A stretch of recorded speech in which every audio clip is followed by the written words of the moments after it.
All right. Thank you for your patience. It's great to see a full house out here this evening. Let's call the meeting to order, please. Please call the roll. Certainly, Mayor. Oh, there we go. There. Went the other direction. All right. The world has changed. Just got Mayor promoted Bright already. Cruz. What- Mayor Here, Bright Cruz. Here, here. I'm usually last. Vice Mayor Kaczynski. Here. Councilmember Albritton. Present. Councilmember Hartman. Here. Councilmember Jablonski. Here. We have a quorum. Awesome. If you please join me in the pledge.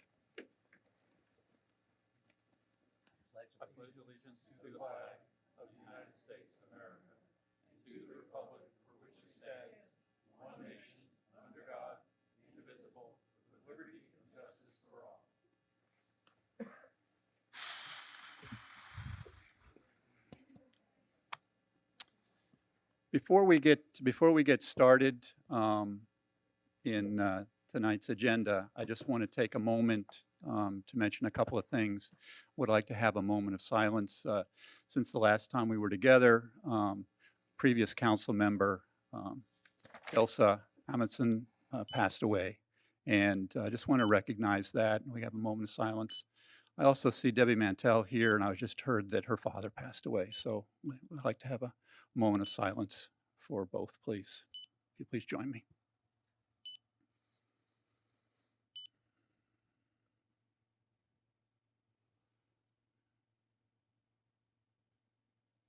Thank you.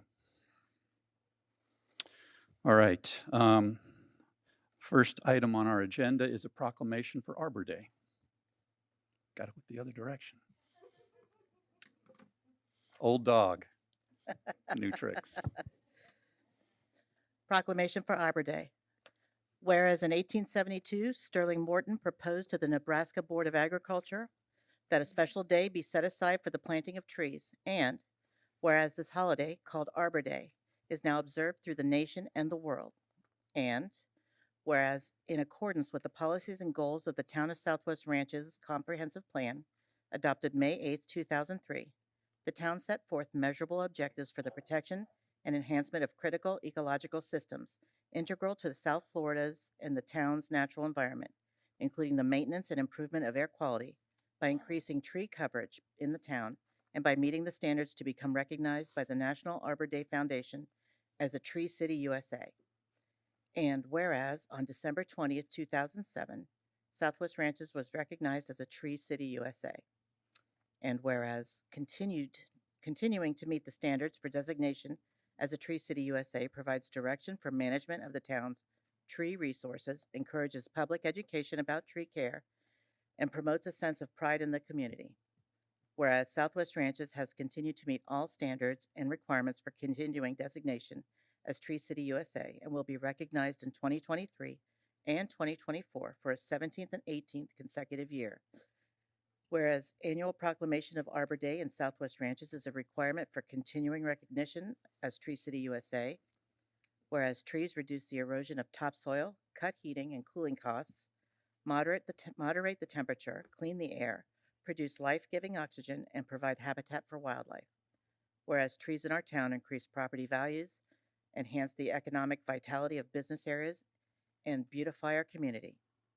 Now, therefore, be it proclaimed by the Council of the Town of Southwest Ranches that annually the third Friday in January shall be recognized as Arbor Day in the Town of Southwest Ranches.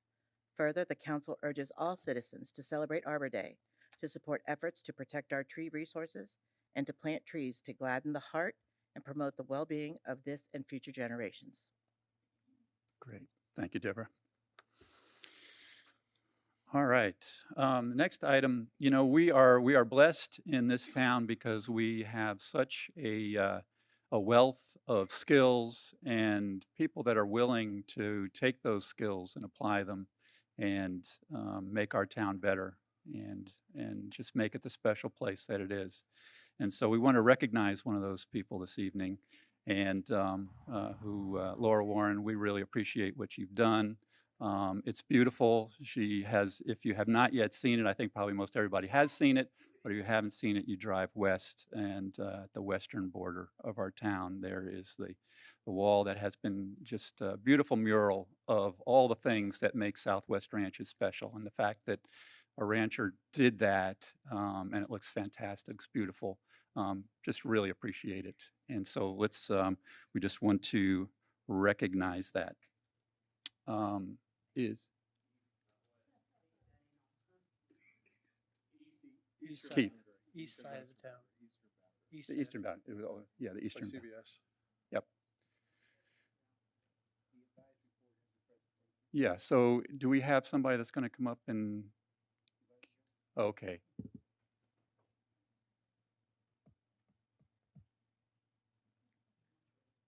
The Munchkin stood up.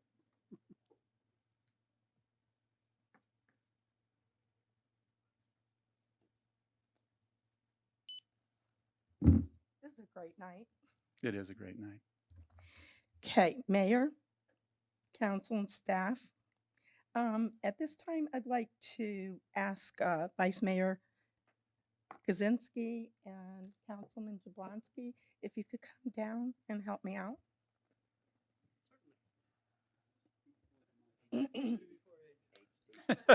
Rose, put the mic close to your mouth.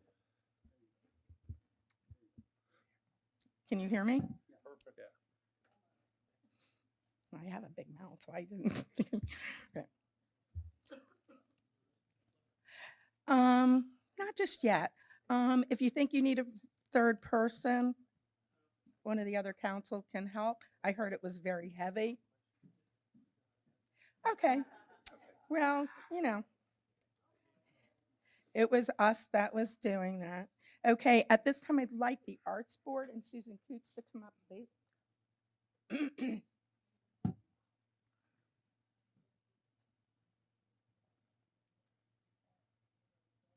Barbara's not here.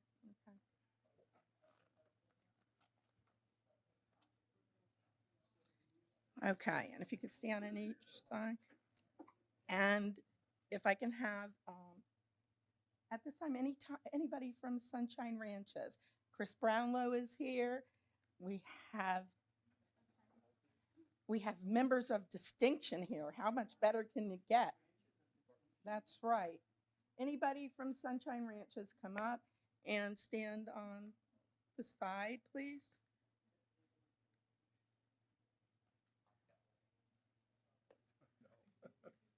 Doug, you're from Sunshine Ranches. Come on down. D, come on. Okay. Anybody else? Yes, okay. Okay, everybody here? Okay.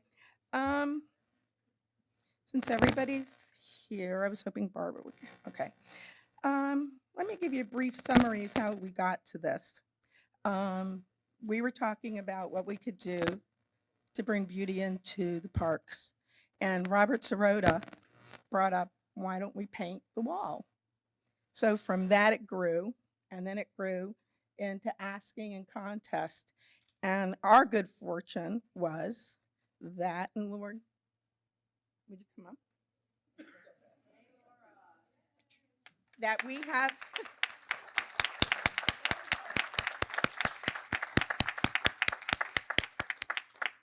Okay, if you want to stand. Not only a resident, but a great artist. And she came to us and we talked, and then she sketched the vision. Several times when we were down there, she would say, just don't like that panel. Something's wrong. Something's missing. Go a little further. Yeah, it needs bees. It needs this. It needs that. And the finished product was absolutely fantastic. Lauren, you did a wonderful job. We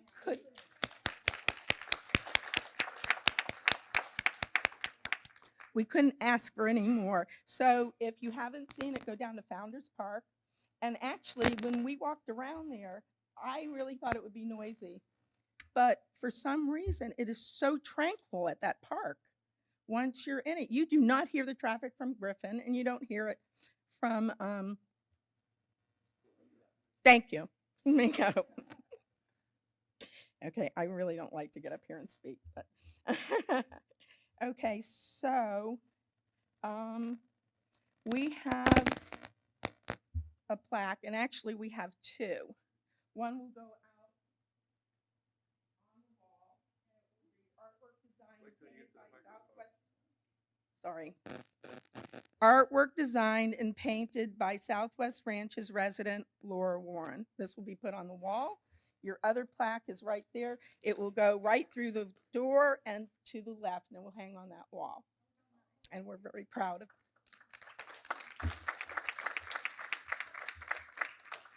Okay.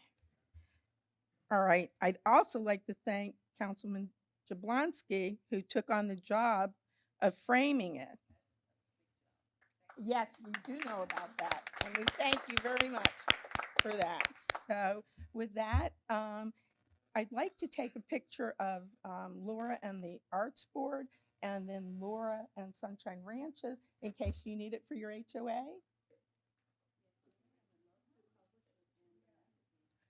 Yeah, because if anybody doesn't know, it was Sunshine Ranches at one of their meetings that decided and offered to help, and they donated $1,200 towards the wall. And we thank you so much for that. Did I leave anything else? Okay, so if we could take some pictures at this time. Bob? Would you go up Oh. and join? Stand by Doug. And Laura, if you'd come to the middle.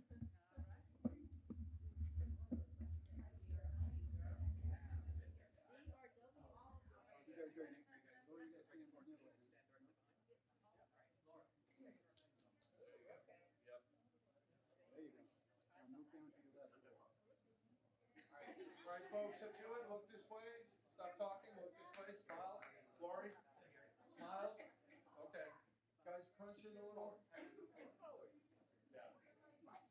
Chris, you're behind. Hey, folks. Listen up. One person talking at a time, please.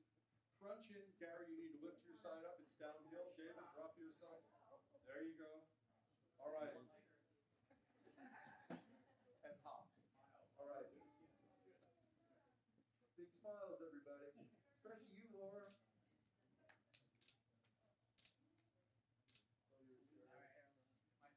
Mr. DRW.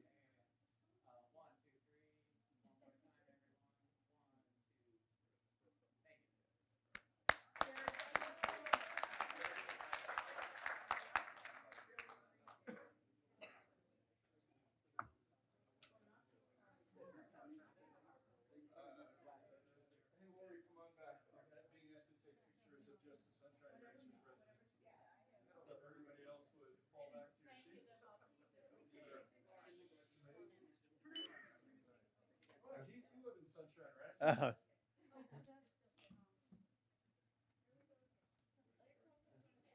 Of course I do. Lori, if you come around this side, we're a little bit out of bounds. Let's get the ranches from the 40. Mr. Parker, I'm gonna smile for the picture now.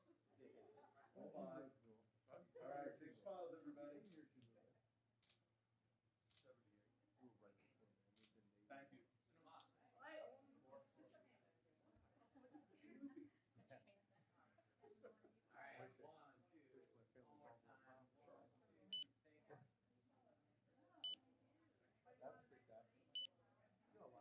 So next up, trail riders. Come on up front if you would. Just a real quick picture. We're looking at the trail riders. Maybe on the left side.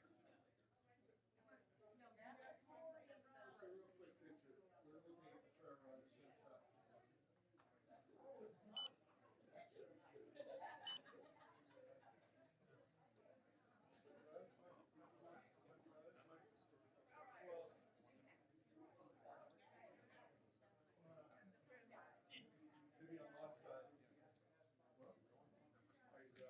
Yeah, I know. I'm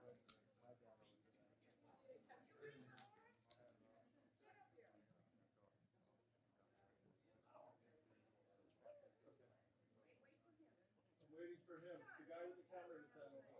Come on, come on, come on. You can get pictures of us. I will.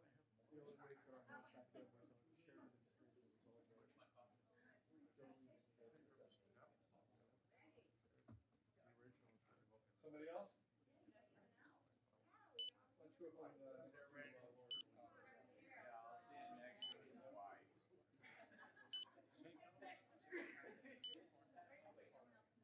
All right, folks, look this way. Big smiles. Ready? One. You're crooked. More your side down just a tiny bit. That's it.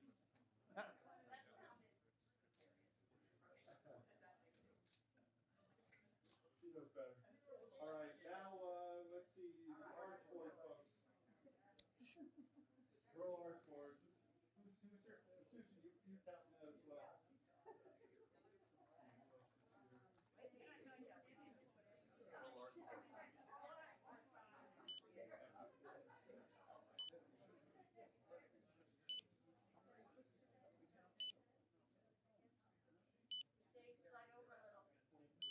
Is that everybody? Choose what you run that side. Sage, if you would take your arm off the dais, come in a little closer. You guys are a close team. Good, good. Excellent. Good. This way, big smile. Lori, drop your side a tad. All right, good. I can see Rose just fine.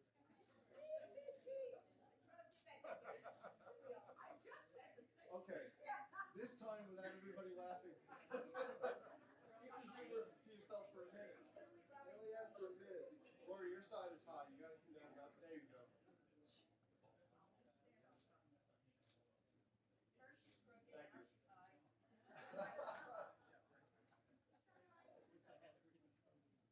Thank you, everybody, for coming out tonight.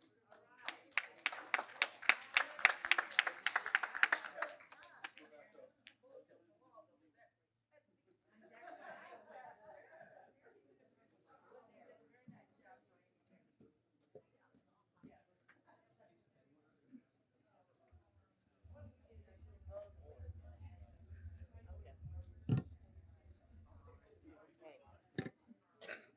Hey, Nance. Did you take us home with you? Thank you.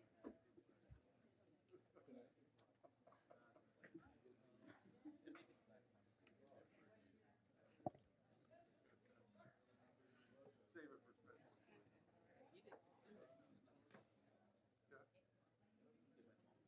Looked it up.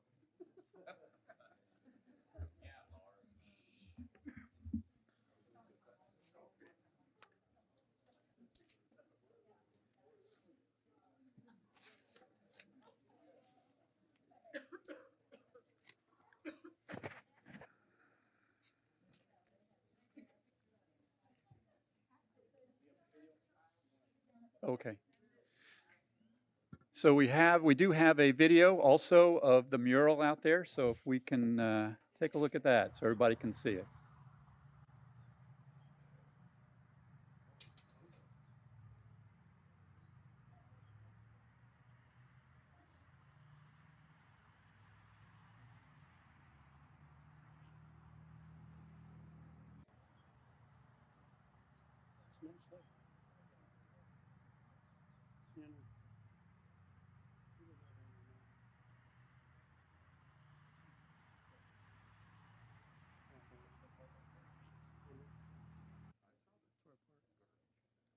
Beautiful. Beautiful. Thank you.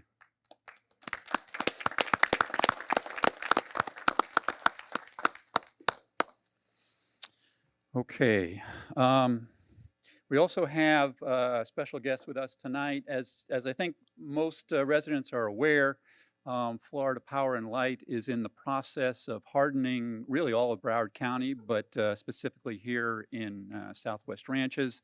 They are in the process of putting our power lines underground, and also doing hardening on some of the main lines. And we've been asking to get an update on that and kind of get an overview of where we are. A lot of residents are asking that. And so we are fortunate to have Ben Wesley here from Florida Power and Light. Ben, we appreciate you and your team being out here this evening. And so just ask Ben to give an update on this. And if we have any questions from the council, we'll do that. But we do have other things to get to. So on this particular item, we're not going to open up to the public. But if you have any issues or questions, just let me know, and we'll go. But we need to keep this. Mr. Mayor, thank you for the opportunity. Thank you for being here. I think we've got a good news story to tell you. We've made a lot of progress and we're going to continue to do so. I want to introduce Michelle Saunders, who is our lead project manager for customer outreach, and she's going to start our presentation. Fantastic. Thank you. Welcome, Michelle. Great to see you again.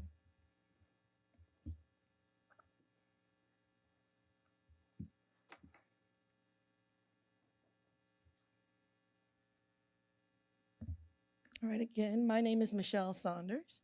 I am the lead project manager for customer outreach. And then my counterpart here, Chris Duncan, is our lead project manager for construction Great. in Broward. And Welcome. tonight, I'll go to the next. I'm hitting something. I might need a.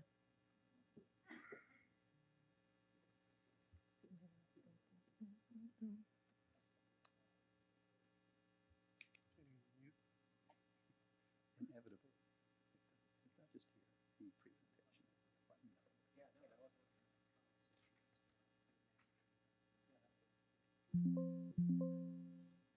Oh, that worked. If it's the, Yeah. I appreciate that. Thank you. Go to the next slide, please. So for tonight's agenda, we're going to go through all of our construction projects. Chris Duncan will do that, and then I'll go through the design and outreach projects. All right, Chris. So good night, everyone, and thanks for having us. So last year we started off where we were going to start on, where we're going to be underground in a section of on our Imagination feeder, which is from the boundary from Dykes Road all the way to Southwest 190th Street. So we started last year, January, and I would like to inform you guys that we complete the project. So throughout the process, we converted over 713 customers, a total of 293 underground transformers. So we took away the overhead transformers, and now you have 293 underground transformers for more reliability. Also with that, we removed 21 overhead mileage of overhead lateral wires. So there you go. You're gonna not have any more wires in your rear of property or even in the front of your property. So in total, in terms of lateral count, we did convert 37 laterals last year, and I'm pleased to inform you guys that we are complete with that project. We have some minor restoration to do, but in terms of the actual project, it's slated as being completed. Great. Next slide, please. So again, for this year, we're still continuing our project in Southwest Ranches. So for this year, we're going to be converting 182 customers, which is going to be 95 transformers and equivalents to about 6.5 miles of overhead and 15 laterals. So these 4 projects are going to be slated to start this year. I can inform you that for projects 23, we already got all fully permitted, and we're right now working out where we start the undergrounding on projects 23. And then throughout the year, we're going to have projects 25, 26, and 27. We started a little on projects 27, but the project that we're going to be hitting the ground is projects 23. And then as we get the remaining permits, we continue with project 25 and 26. And the goal for this one as well is to complete by year end. Great. Any questions regarding our construction plan for this year or past? I have a question, if I may. I'm looking at the schematics that you've given us. If you could flip back, yeah, there. See how they stop it like an inch or two before they hit Sheridan Street? Why is that? It's just the feeder boundary. There's different feeders, and we tackle it based on our feeders. Okay, Thank you very much for having me. that was my question. I have a question. All right. I know that Luray Road was fully done. Malaluca was done. Appaloosa was done. Hancock was done. When are you going to get to Holity? Which road is that? Holity, Southwest 136th Ave has not been done. It- From Luray heading north, not been done.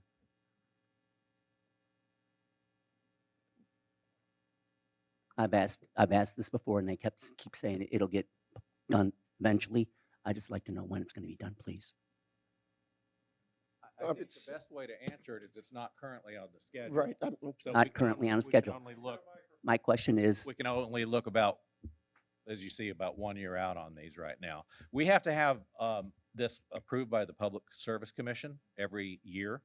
So we don't have a long-range approved plan. I don't really think that, unfortunately, I can answer the question with any kind of definition of, other than we continue to keep working on this and keep undergrounding all over Broward, but here in the But ranches.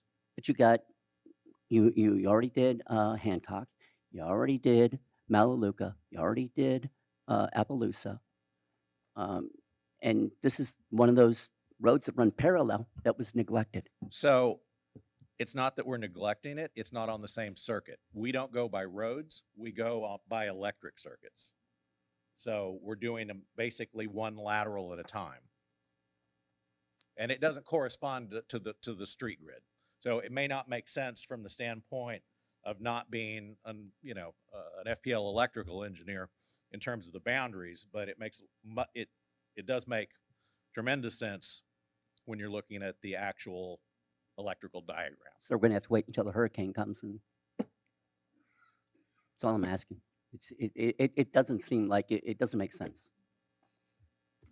I'm not sure how to answer it. Yeah, I think, we've kind of run into this in the past because we're used to looking at things from a street standpoint, from a town boundary standpoint, from, those types of boundaries that we're used to looking at. And I think with this project, it's by something that we don't normally see, and it's outside of our control. So and I think that's the same thing that Gary was pointing out, that bottom section of Rolling Oaks.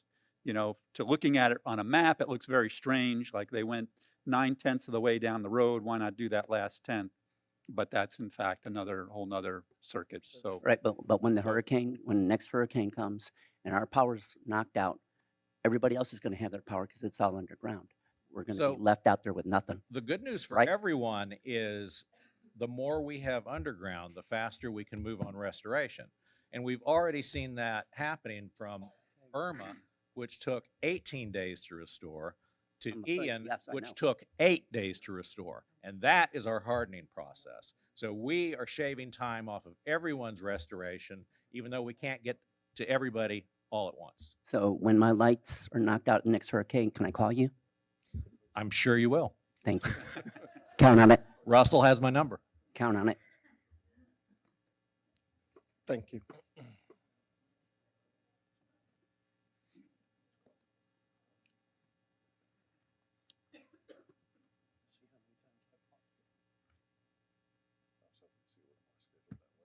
If you can go to the next slide, please.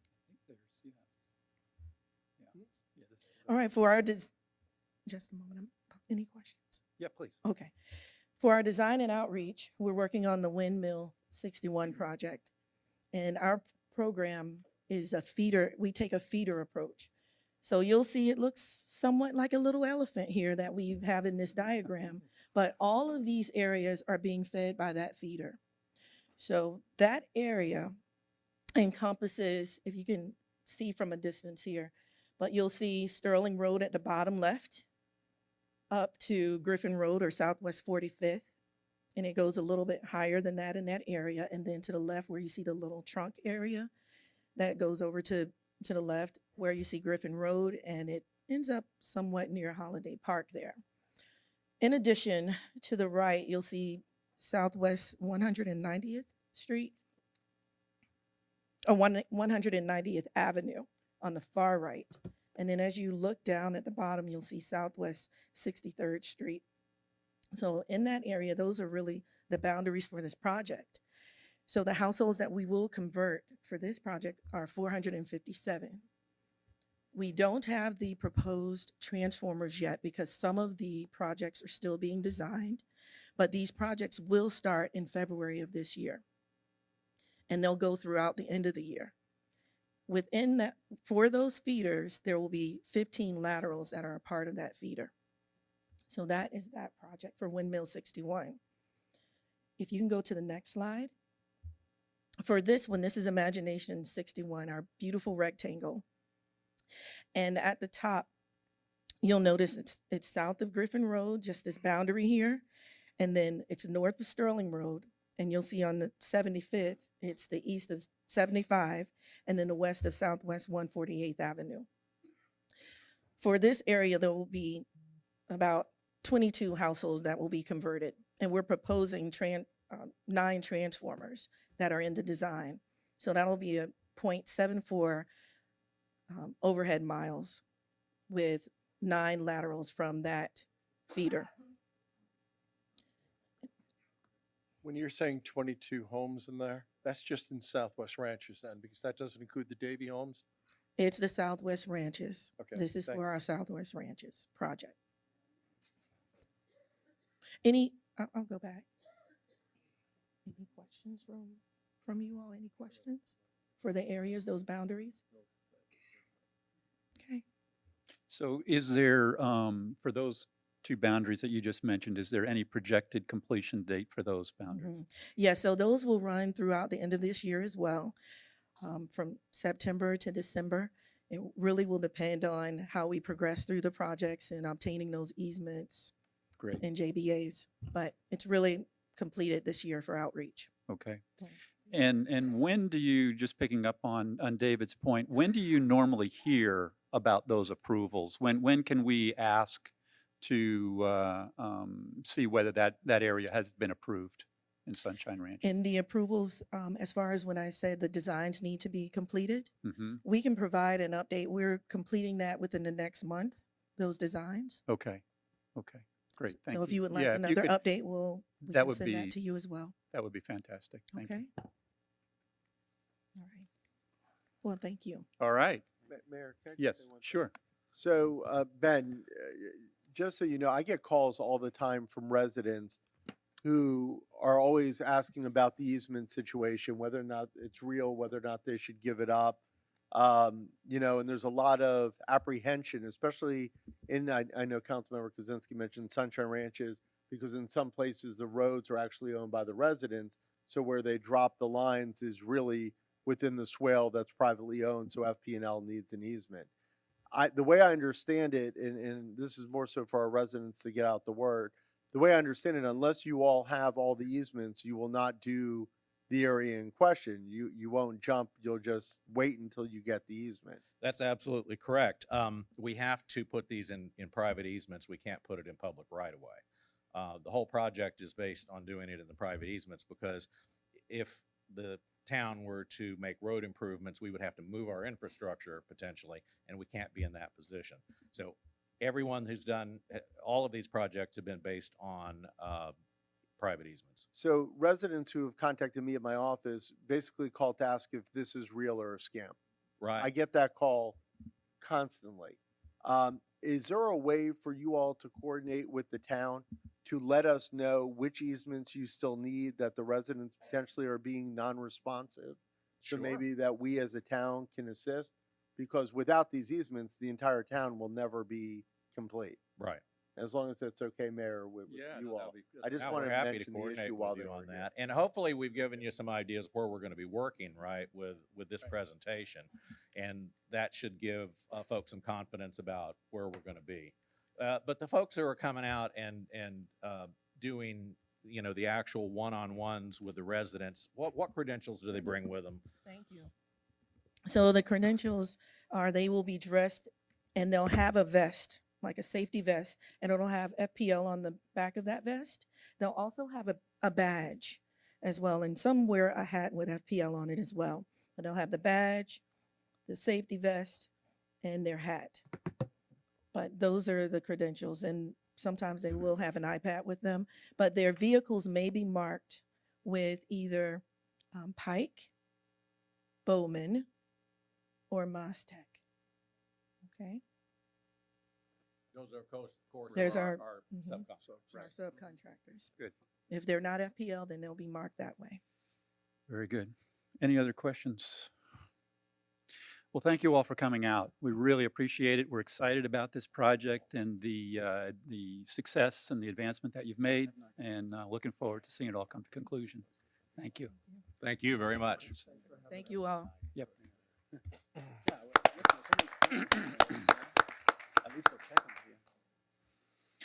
All right. Public comment. Sure, Mayor, I have everyone's card. If anyone else wants to speak, please bring me a card now so that we can close the card entry.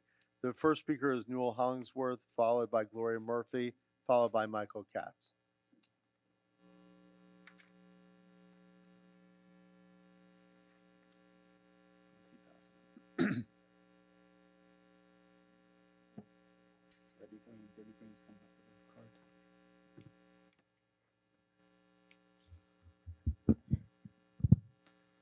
Good evening, Newell Hollingsworth, 199th Avenue. It's January. Time for the orphan projects list. I do this every year. Projects that are lost in the bureaucracy. First one, U.S. Corps of Army Engineers has drawn up and approved the plans for a pump station and stormwater retention area on the north side of the C11 canal. All of the public hearings required by law have been held. Within the plans are two multi-purpose equestrian bridges across the C11 canal, one east of the pump and one west of the pump. It is stalled by the lack of federal and state funding. Maybe the recent flooding in November of 2020 and 2023 will spark interest in starting this project before the next flood. Two, when the Weston Road Bridge over the C11 is rebuilt, it is scheduled for 2040 by Broward County.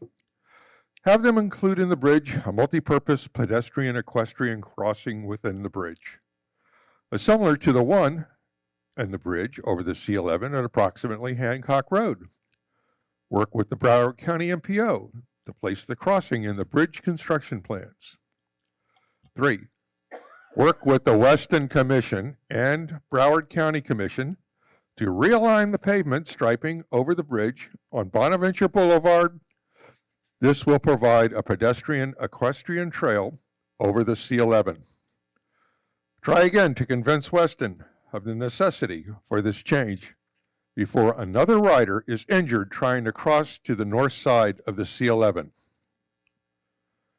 Next, a master tertiary and stormwater drainage plan for the west side of Southwest Ranches. The east side of the town has a completed project. We have the $250,000 grant for the master drainage plan, but the vendor has not revealed anything to the Infrastructure and Drainage Board or the public as to the design. I also have been told that the town is only developing a stormwater plan. Ignore the tertiary part of the plan that has been goal of the Drainage Board was created.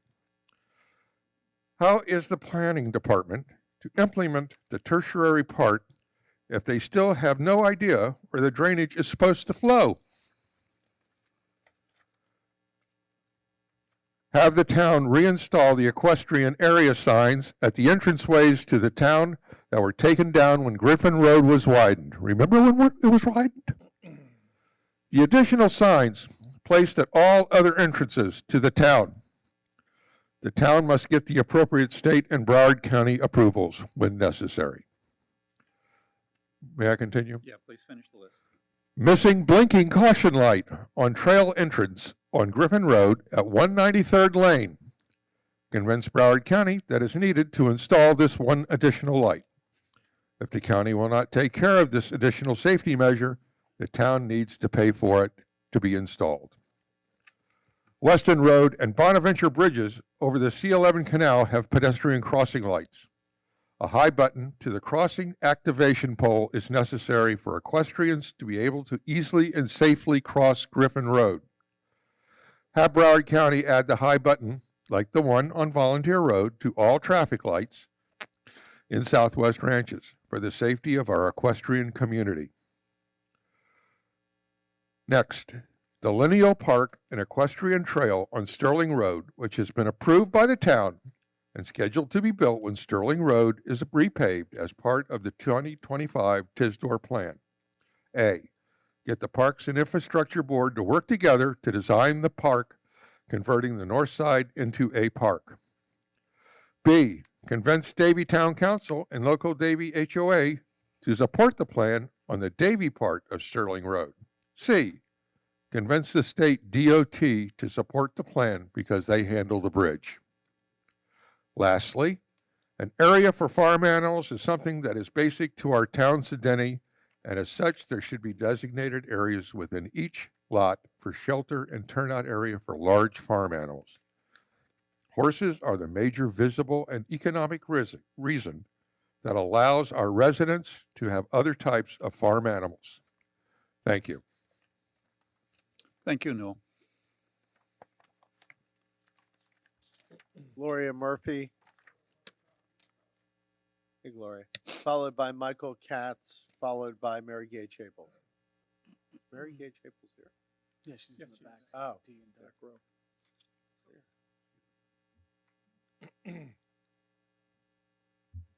Good evening. I'm Gloria Murphy. I Can you live pull on the a, mic down? I'm short. We just want to hear you. I live on 164th Terrace Nice. in Southwest Ranches. I have several items to bring up. I wrote them down because I wanted to make sure I didn't mess up. First of all, we the residents on 164th and 166th signed papers allowing a contractor to come into our yards to clean up the canal. This was over a year ago. Actually, it was August 23rd of 22, and I happened to keep the minutes from that meeting where they said, one project in Green Meadows is to try and provide connections to the 164th Avenue Canal. Project to remove vegetation from the canal on 164th. Working with council member Albritton, mitigate against blockage in the canal due to downed trees. And they listed, they were going to start on Griffin, they moved to 49th Street, and then they were going to go from 49th to 51st, and then from 51st all the way to Sterling. And this is on 160, the canal between 164th and 166th. It didn't happen. And this is from August of 22. Sorry, Jim. Anyways, I wanted to mention that. We have weeds growing everywhere. How did this fall to the wayside? I'm curious. Sometime during this period, a contractor did come out and he dug the end of the canal that goes under the street and added those ugly white fabric barriers. They are now full of mold and they're disgusting. Anyways, oh, we got a minute left. Okay. Secondly, what is the town doing to fight the building of the incinerator out west? If the town is doing something, we don't know about it. We need to be proactive in order to stop this build. My doctor, who lives in Southwest Ranches, feels she'll have to sell her house and move if this goes through, as many others will too, since our air, water, and ground quality will go down. Of course, then the value of our houses will drop, and there goes the town's income from the property taxes. Not to mention 2 high schools are in the vicinity. The article in the newsletter was great, by the way, but more needs to be done to assure the incinerator is not built. How can we help? Finally, drivers on our local streets are constantly speeding. It's never ending. I'm sick of it. I've mentioned this before. And sadly, the residents are just as bad at speeding as the non-residents. I know you're trying to get a handle on this, but so far, I haven't seen any policemen stopping speeders or any of these new signs that are supposed to slow speeders down. Has anyone here ever seen a ticket given out by a policeman or the blue lights following a speeder? I don't think so. I know the town doesn't make that much money from the ticket revenue. However, that doesn't mean forget about it. It might make us feel a little better if maybe you could post in your newsletter the number of tickets given out each month. So at least we'd have some idea that someone's doing something. And finally, I was always taught, if you can't say something good, don't say anything at all. The potholes on Sterling Road were really bad. Finally, a company did come in and they fixed them. They did a good job. So there. Thanks for listening. Thank you. Thank you. Michael Katz, followed by Mary Gay Chapels, followed by Mary Michelle. Good evening, distinguished town leaders. Michael Katz, 15120 Whetstone Way.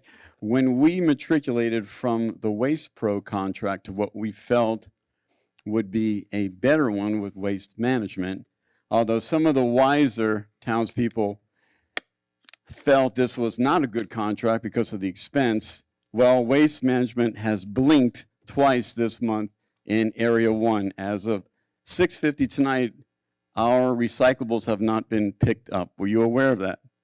This is the second time this month. A more expensive contract and a bigger, more reputable vendor is not doing the job. So we're talking about recycling. I know Richard's here. We're going to get a little discouraged if I come home from work 5, 6, 7 o'clock, the recyclables are not gone. I just want to make you aware that they have missed 2 pickups. Now, maybe now they're going through the neighborhoods in Area 1. Thank you.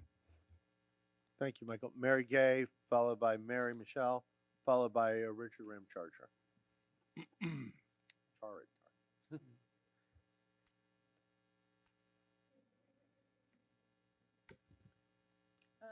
It's a long walk from the back.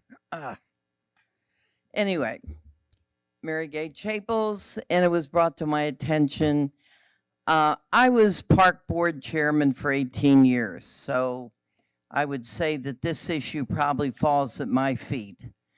This gentleman was going to have a baby shower, and he had paid $2,500 for balloon art. Hey, Gay, this is on the agenda.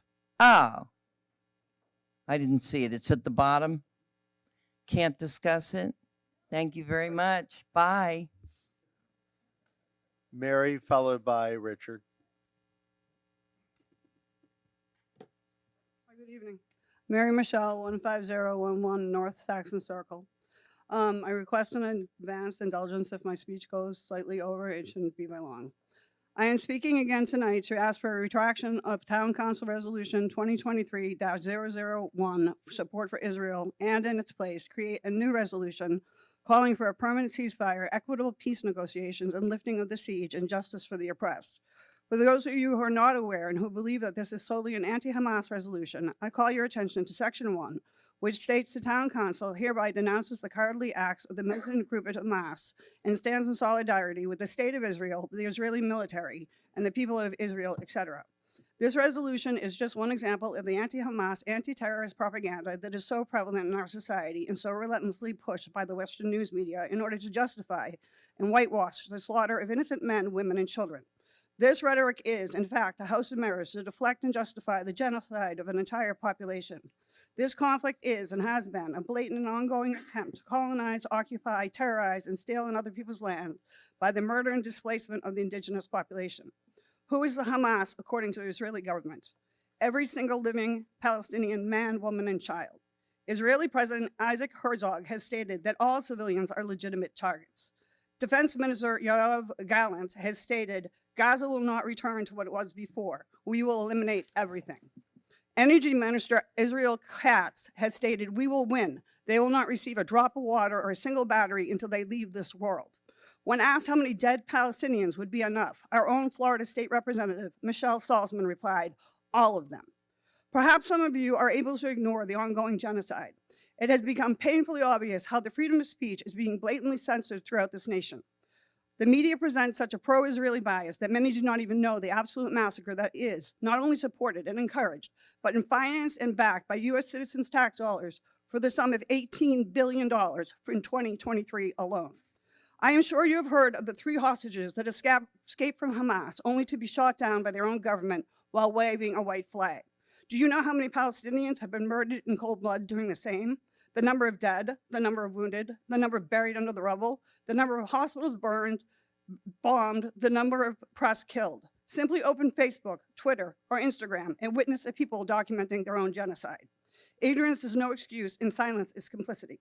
Another oft-repeated lie is that that is being promoted and codified in American law is that anti-Zionism is the equivalent of anti-Semitism.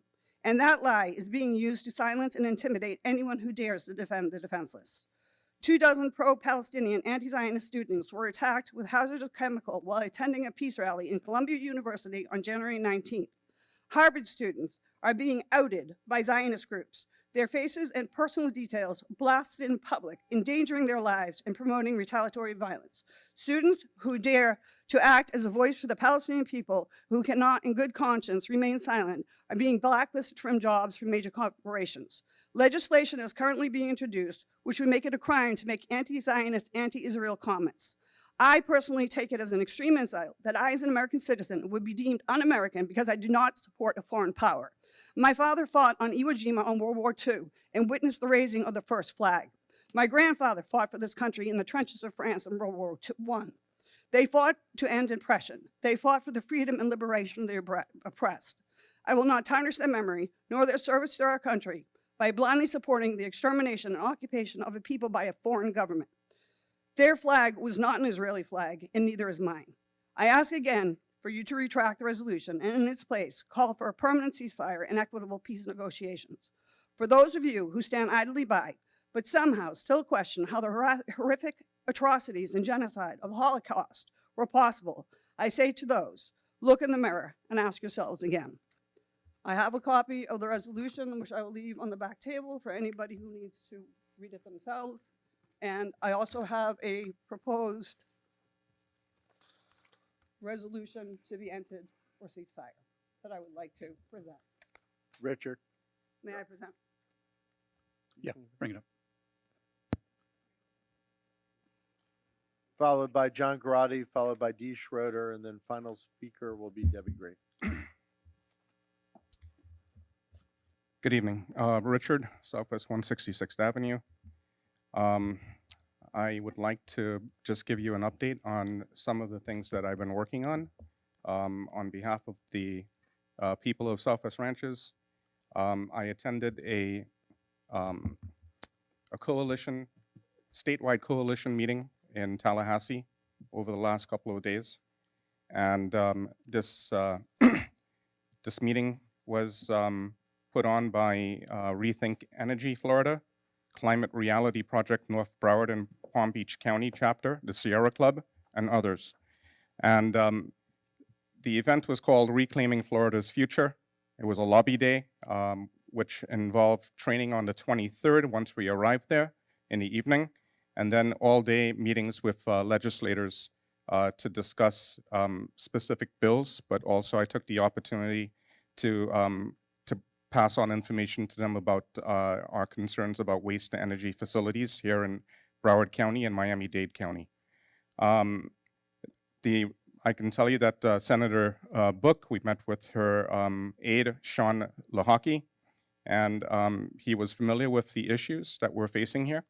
I am going to be following up with them to discuss further and see if we can get support from them up in Tallahassee to potentially defund SB 1764, which is Municipal Solid Waste to Energy, and also to propose appropriations for zero waste strategies and programs on the local levels. I wanted to kind of recap for everyone that in 2023, Broward and Miami-Dade counties were announced that they're pursuing large new incinerators, building them.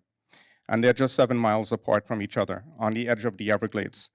And this is highly unusual as the incinerators are rarely proposed these days and none have successfully been built on a new site since 1995, despite hundreds of attempts. The Pasco County incinerator is the only incinerator in the US currently proposed to expand. A fourth boiler is being pursued in that facility. It's interesting, it's a very interesting statistic that 70% of Florida's incinerators are located where people of color are disproportionately impacted. And here they're looking to build it in an area where there's affluent neighborhoods. and we need to all step up, the community and our elected officials, to say no to this. You know, and from 2011 to 2020, Florida's trash incinerators were responsible for 1/3 of the industrial air emissions of highly toxic mercury in the state. Can I continue for a few? Okay, so I'll just switch over to something else. I want to thank the town and the farmers market for inviting Compost for Life to set up a table and tent on the weekends.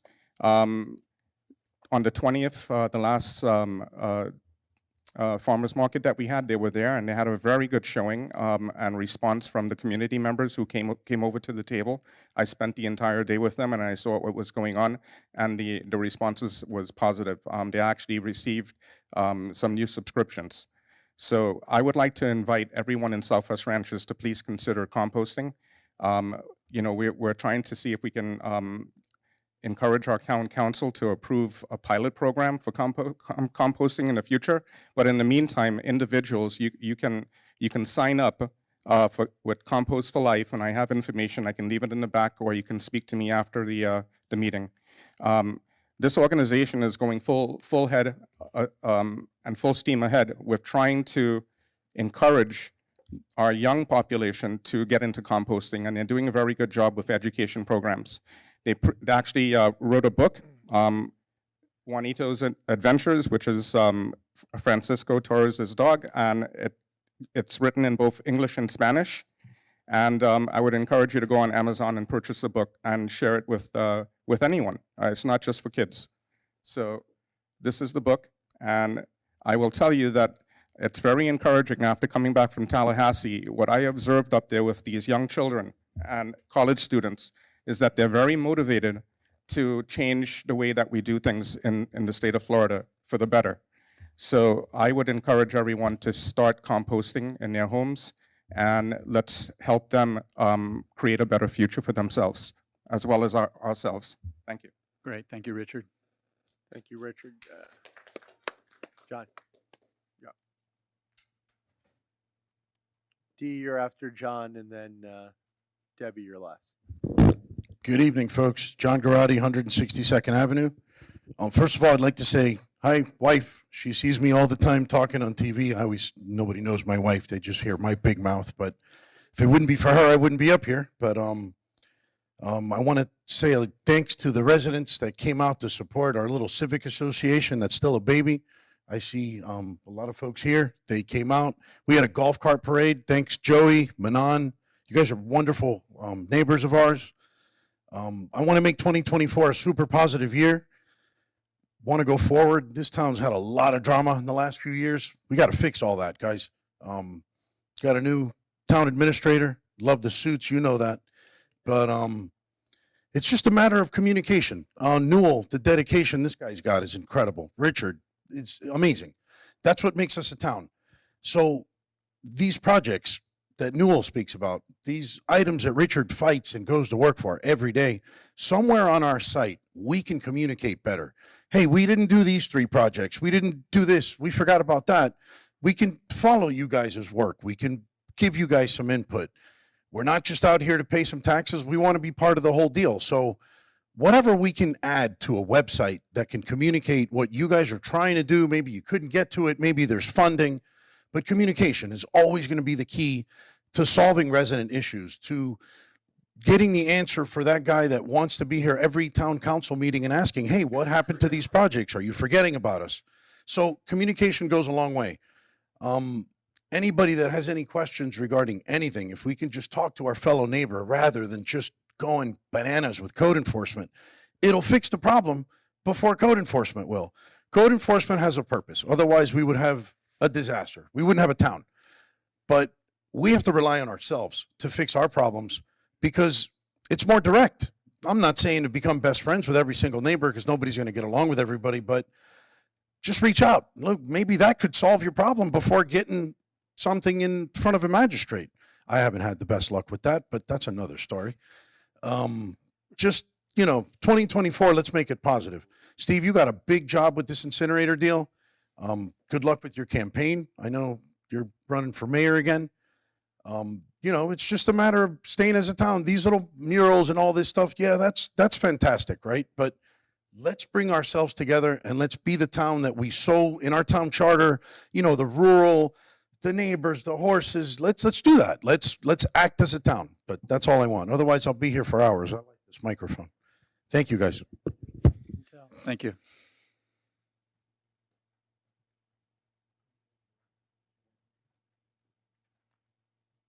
Good evening, everyone. As I look at this, I see all the promotions and people moving up and getting different positions, and I want to say it's very becoming on you tonight, David.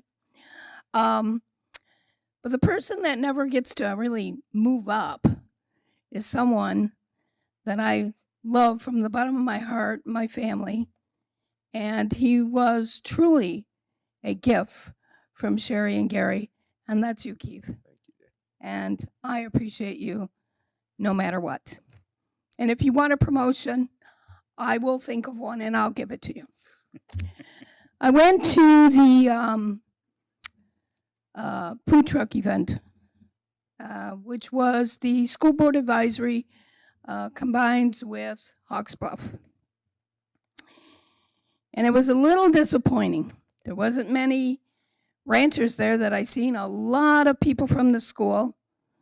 The lighting in there was absolutely horrid.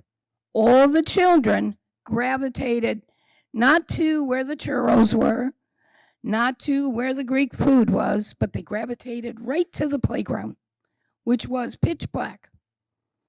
Man in a wheelchair trying to get out of the park, you know, stumbled. He went down.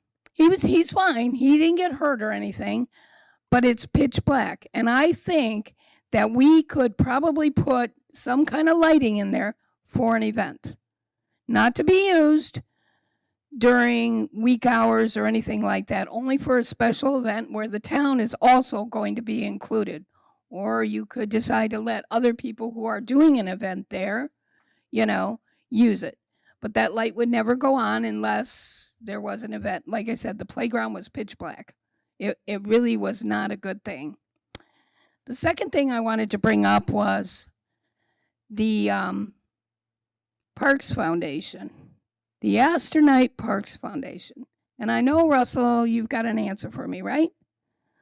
Or not? Because my understanding, and I might be wrong, that it was changed. And he worked his butt off to make it a success. And I just seen tonight that we're going to put a plaque up for artwork, which is incredible. Laura did a fantastic job and deserves recognition for it. But why was the name, the Astronaut Foundation, changed? Does anybody know? Why? I'll address it. Okay. I don't want to take away your time. That's my time, and my time is up. So thank you. Thank you, Dee. Debbie?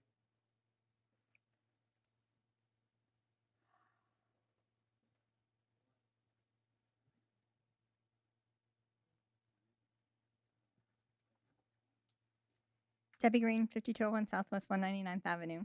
I really just wanted to get up and just let everyone know that the Country Estates HOA is hosting our barbecue to everyone come out and meet your neighbors. And for all of you that haven't been out to the park in maybe the past few months, just to enjoy the refurbished playground area, the shade over the playground area, and all the mulch has all been replaced with good mulch. So we're just hoping everyone comes out. We will have barbecue. The volunteer fire department is going to cook for us. We have petting zoo and a DJ.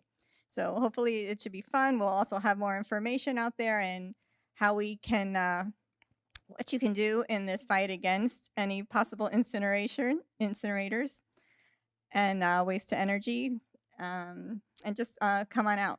What's the date and time again? So it's this, thank you. Right. It's this Saturday, noon to 4 p.m. at the Country Estates Park or Fishing Hole Park. Perfect. Thank you. All right, thanks. water hole. Thanks, Debbie. Mayor, there's no more speakers. Great, thank you. All right, appreciate all the public comment. That was awesome. Board reports. I was going to just continue. Alrighty, I'm just going to just give a real brief Good. update on with the Zero Waste Broward Task Force and what all's been going on there. And just to let everyone know, tomorrow there is an executive committee of the Broward Solid Waste Authority. It's tomorrow morning, 9 a.m. to 11 a.m. at Cooper City City Hall. The meeting starts at 9 a.m. and public comment is always at the beginning of the meeting. So if anyone's able to go, I'd urge you to go. I can tell you that just in these past, 4 or 5 months of this new authority that's been meeting, there's definitely a shift in the vision of a lot of the people that are sitting on that executive committee and the direction of where they're trying to take the master plan and the consultants that they're looking out to. And that's where they are in the process right now is they've got a search firm looking for the executive director. But now there's a lot more included in what they're looking for that includes more sustainable methods, eco-friendly, zero waste methods, where in the prior there was zero. So I have to think that all the work that Richard's done and so many people have done in town and the surrounding cities that the voices are being heard. So, and I also just want, so everybody knows, we are very well represented by Mayor Bright Cruz on the executive committee and by Russell, our town administrator, on the TAC committee. I've attended all the meetings, and I can tell you every time that the two of you have something to impart in the discussion, it's always welcomed, and most of the time it's taken, and the rest of the committee agrees, and they're like, "Oh, that's a good point." And the both of you. So thank you very much. But there's definitely, so much of what I hear is people think that it's either a done deal, either it's not happening or it's a done deal, it's gonna happen as far as the incineration and waste to energy. And I just think we just need to keep getting that word out that it's in the process of being put together. So we can move that direction. So we've gotten a lot more help and support from some of our surrounding cities. So, and also our next Zero Waste Broward Task Force meeting will be held here at the Town Council, Southwest Branches Town Council, Wednesday, February 14th at 7 p.m. So anybody, anyone that's wanting to know how they can help, you can either come to that meeting. We're looking for more volunteers to, so we can get flyers around town in neighboring cities. And and just very pleased to announce that we have started a student-led committee. And so they've hit the ground running, and so we can't wait to see what they have to bring. Thank you. Awesome report. Yeah, thank you. And thank you, Debbie, for all that you do as well to get that all to happen. Thank you. Grandpa, Hey, talk to Grandpa's us, here. Grandpa. Grandpa's here. Good evening, Mayor, Vice Mayor, Town Council. I'm here on a much lighter subject. Let's talk carnival. I wanted to come here tonight and talk to everyone with respect to the Astronaut Foundation, aka Southwest Ranches Park Foundation. As everybody knows, we had our carnival on January 11th to the 15th. We fought the weather. We did, it was a great success. I'd like to say that, first of all, it was a great success. Thursday it rained, Friday it rained a little bit. People still came out. Saturday was rain, Sunday was rain. People came out. Monday was a blockbuster day, I must say. A lot of families came out. So the community enjoyed it. Again, thank you to the Town Council for helping me get a stage. Thank you, Davey, for donating the stage. We were able to successfully have shows out there. We had country music, we had hip hop, we had jazz night, we had tables set up there with candlelight. People came out, they heard the music. We had DJs, we had dancers, we had 4 or 5 piece bands. Of course, it would have been a much better crowded event if it wasn't for the weather. But nonetheless, we still had a great time. I want to again thank also December. December was a superstar. She was out there this year. There she is right there. She was awesome. She was out there helping us out. Thank you, December. Really appreciate it. She was there directing cars, picking up trash, laying tables with us. She was setting cones. She really was really helpful this year. I just want to thank her for that. Also, we had some great donors this year. I want to thank Gentle Teeth for donating $1,000. Tommy Carrillo, sorry about that, $1,000 he donated. Air Pro, Murphy Bed Services Inc. as well donated, to help support the carnival and the costs that we had. We did have more expenses this year, obviously with the stage. We spent money on entertainment, etc. The rain kind of cut into our ticket sales, but I'll just make it short tonight. I'm not going to show videos or anything else like that. We wound up grossing after ticket sales and Eventbrite, etc. We took in, we're still counting the numbers right now, but we took in between $52,000 and just under $55,000. So overall, it's a huge success. So I want to thank the board members on Rick Bell for having his team out there helping set up cones. Stuart was out there, Delia was out there, my wife was out there directing traffic, my son-in-law sitting in the audience over there, Sage Sameta, new father, he was out there, my brother-in-law, different family members, my son, etc. Again, Rick Bell was out there, a lot of our, Elizabeth was out there, Barbara, etc.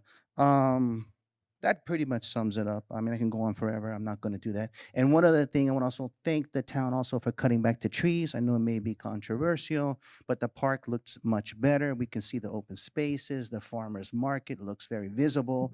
As a matter of fact, I'm so busy, I don't know what time of the day it is or what day of the week. And the other day on Saturday, I had gone to Home Depot. I was working. And when I was in Western Road turning right, I could see all the tents and the people out there. It was a great crowd, and it was lovely to see all that because in the past, you couldn't see it. So the fact that we've opened up our view or improved the vista view, kudos to you all for having the landscape cut back. So thank you very much. Again, Carnival next year as well. Looking forward to having the project completed. Maybe they have the bathrooms out there, the areas stabilized. The rain, again, was a kick in the butt. We had cars stuck. We dealt with that. We didn't have any major incidents. Just, recap. We didn't have any major incidents with police or fire. We had a very good event. And overall, as I said, it was a success. I'm happy. Our team worked very well together. So thank you very much. Thank you, Council.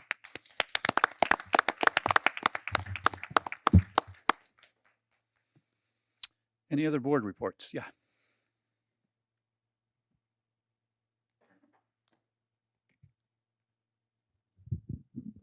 Okay, can you hear me? Yes. Okay. Rose Albritton, chairing the Rural Arts Board. I want to thank all the councilmen. You have come to every board meeting. You have helped us and you've supported us.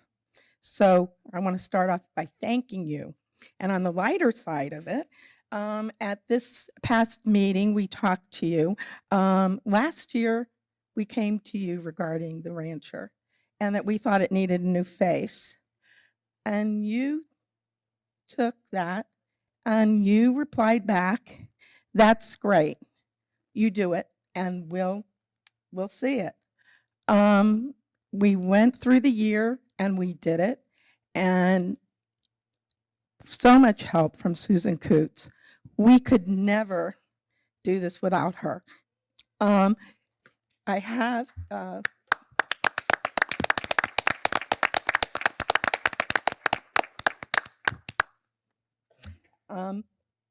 think we put January up there for you all to see. Through November, December, and January, I have been asking people, what do you think? Looking for every response I can get. Everything was positive. They especially loved January's. The color popped out. The white paper, the shiny white paper, the black print, the full color. Everybody is reading. They said they loved your articles. And then I started looking. What don't I see? And the list is like this, and I'm not going to go through the list. I did with you at the last meeting. And I believe we need more human interest stories. We need more about this town. We have schools. They aren't Southwest Ranches schools, but they are Southwest Ranches students. And there's a lot there. Last year you had a graduating class with quite a few students from Southwest Ranches that won awards. You have Hawks Bluff. They had a great Saturday night. We were there from the start to the end. It was wonderful. Everybody was having fun. The food trucks were great. They made money. There's no room in the rancher for these pictures. We're still waiting for room for Andy's retirement party, Christmas. The pictures that are taken are small. We need them larger. We're dealing with the incinerator, clean air. So many important topics. And Susan is quite the magician, but there's only so much room. At the meeting, we requested that the board grant us 4 more pages. And I think it's a necessity. It's not anything that I think you need to strike while the iron's hot. Everybody's looking at this new magazine. It's time. I don't think you'll be disappointed. Thank you. Thank you, Rose.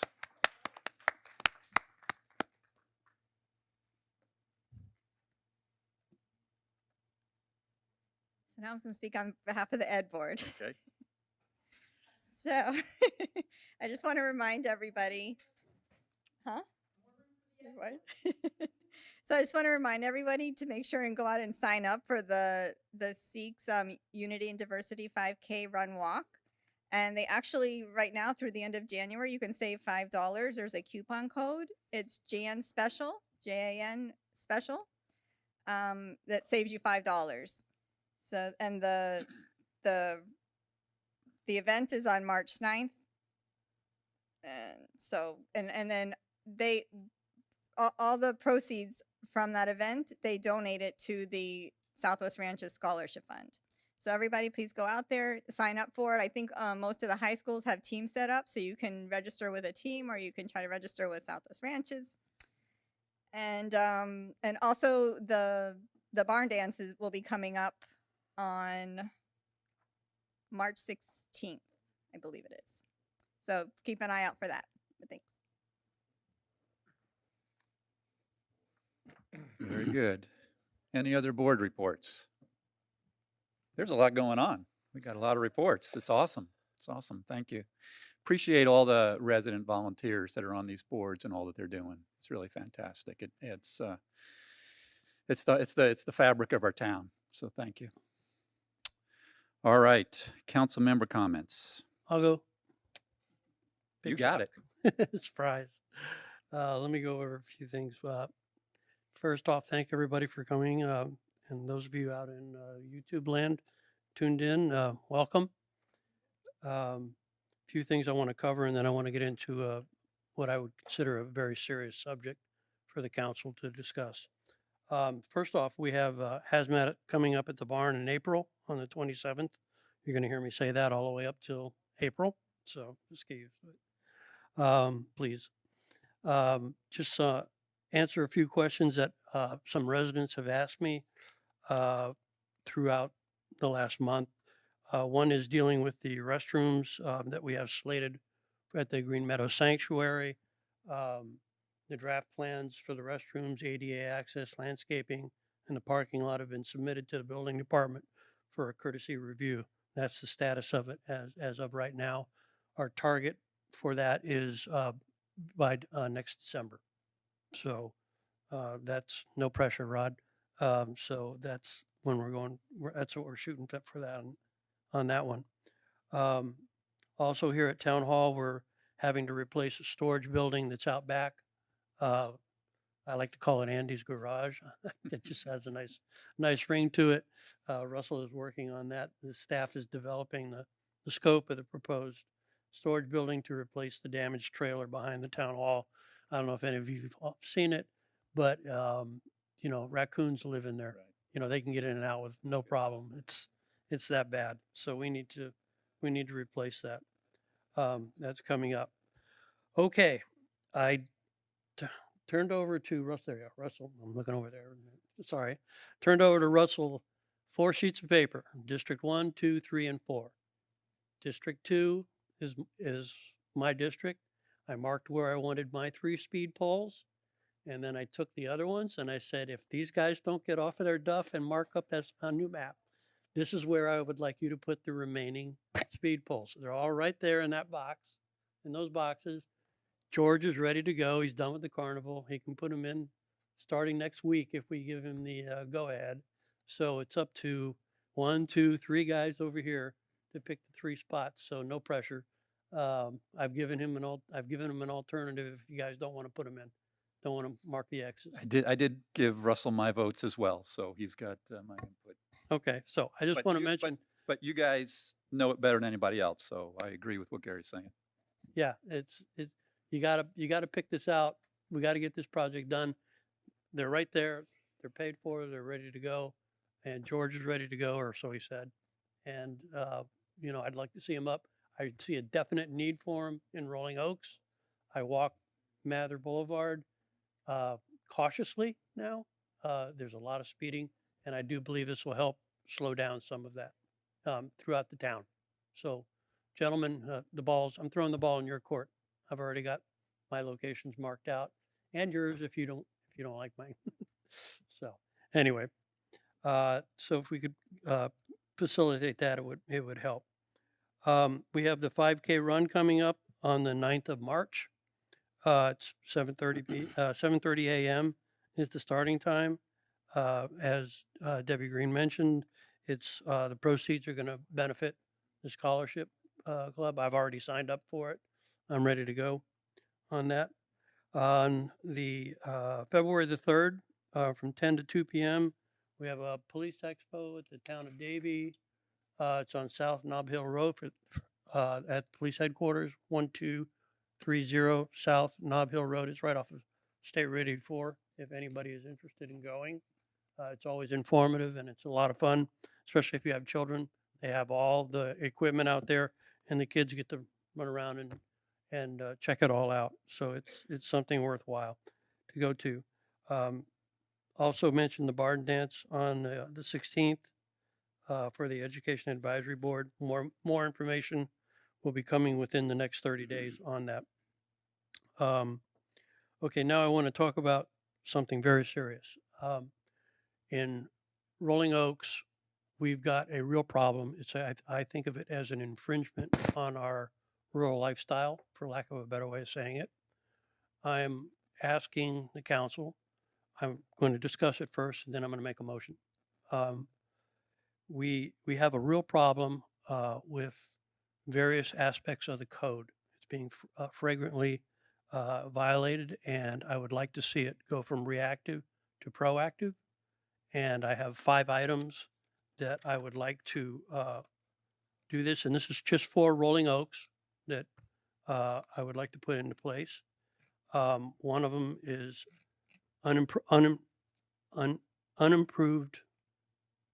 non-improved commercial businesses, clear horse trails. That's on the west side. Can you explain the first one? I'm not sure exactly what you're referring to. Commercial businesses that are not authorized. Okay. Okay. That don't have business license or anything like that. Gotcha. You know, roofing companies, plumbers, landscapers, all that kind of stuff. Not nurseries, nothing to do with that. Those are all legal and provided for. Our horse trails. People are putting a lot of plantings in the horse trail now to the point where the horses have to go out on the road. We need it where the plantings are perpendicular to the road. It's not so much plants around the oak trees that line there. That's just decorative and it doesn't really cause a problem. It's where there's complete blockage, and the blockage is there not for decoration. It's to block horses, to move them on out of the way. And we have a problem with storage containers storage sheds that are put in without permits and beyond limits. And I'd like to make that as part of the code. What I'm asking for is to make this proactive, just so we're all clear on that. In Rolling Oaks, I'm only talking about Rolling Oaks, not the rest of the town. This does not in any way, just want to allay any fears, this does have nothing to do with horse trailers or anything with the equestrian community, zero. So let's make that abundantly clear. This is being done to help the equestrian community and our lifestyle ourselves. We have a lot of work being done without a permit. I think that's probably one of the #1 complaints. And then we have the clearing and tree removal without a permit. And I'm going to emphasize again, you don't need a permit for that if you're clearing the 5 exotics that we've identified by Shopia, Florida holly, curly leaf acacia. I don't remember them all right now, but I'm looking for having these 5 items to go from reactive to proactive in Rolling Oaks.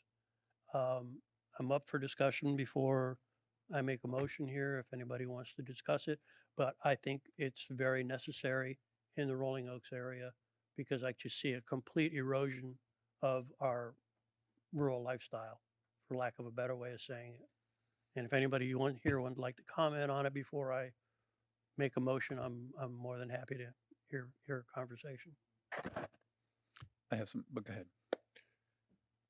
You're suggesting just Rolling Oaks. Can we create ordinances just for a specific geographical region? Or Keith, does it have to be town-wide?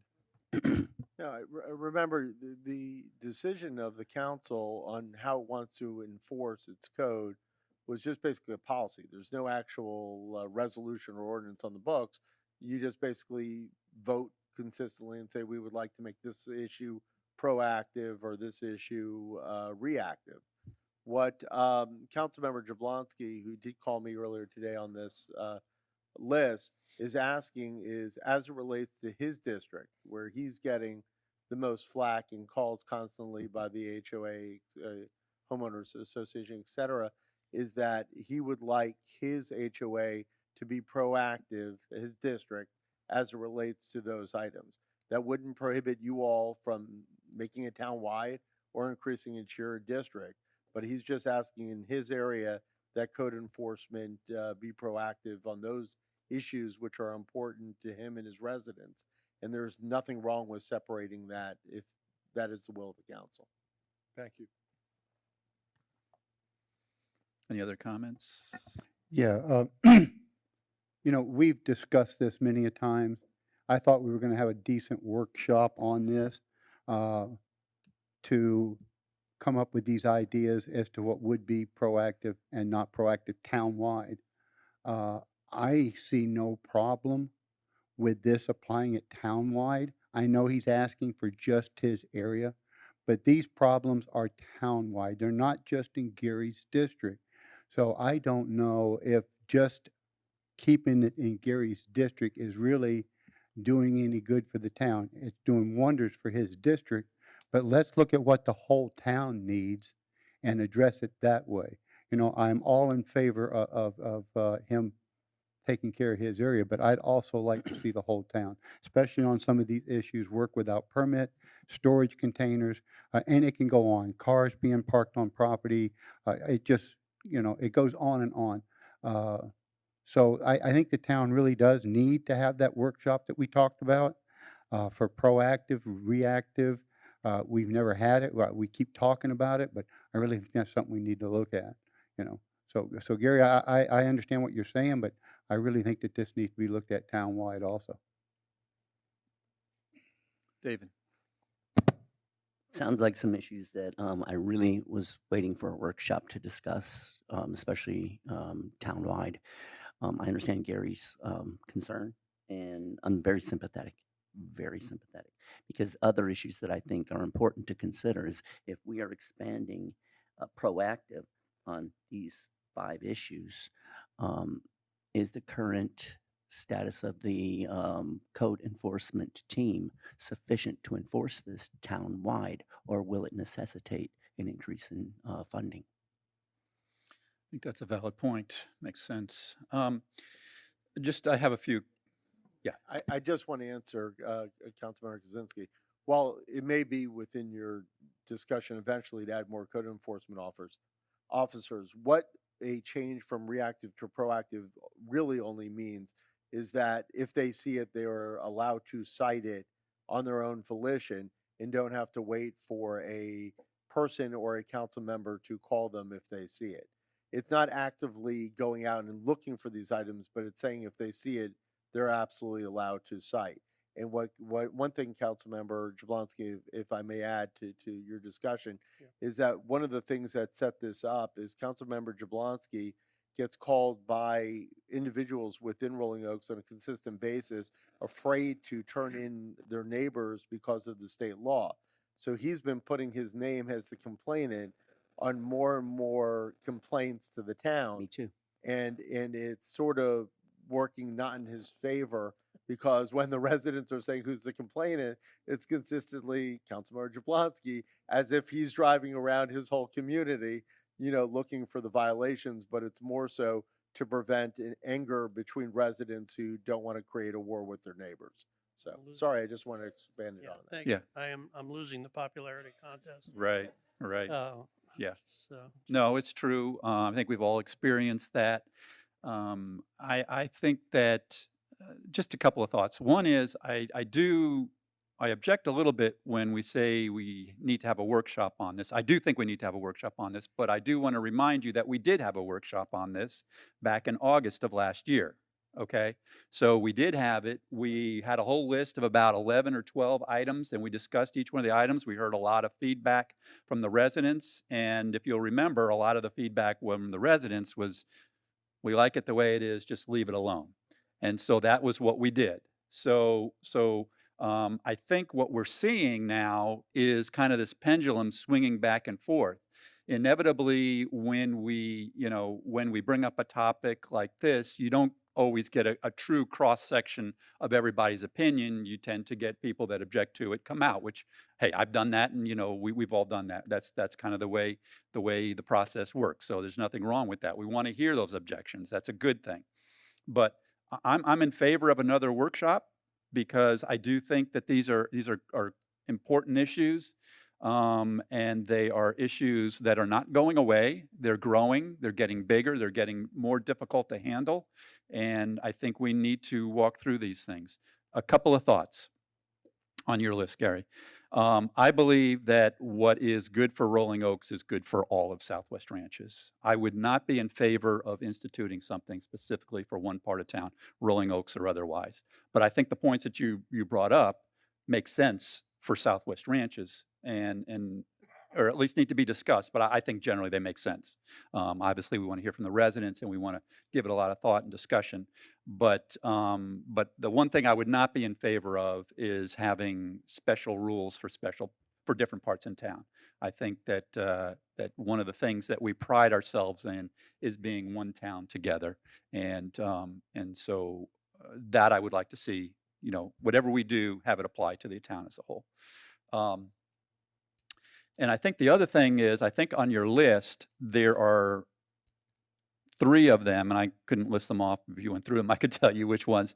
There are 3 of them there that are like no-brainers that I'm like, I could vote on those, just right away. Then there's a couple that I think have some nuances that we need to think through, we need to get resident input on, and are going to be more difficult to tackle. And the one that comes to mind is people when they put whatever it is, decorations, foliage, or whatever, in the equestrian areas. That is going to be a real challenge. For the town to go in there and start messing with people's personal property and saying that that hedge has to come out. Those plants that you planted, and this could go back 15, 20 years, have to come out.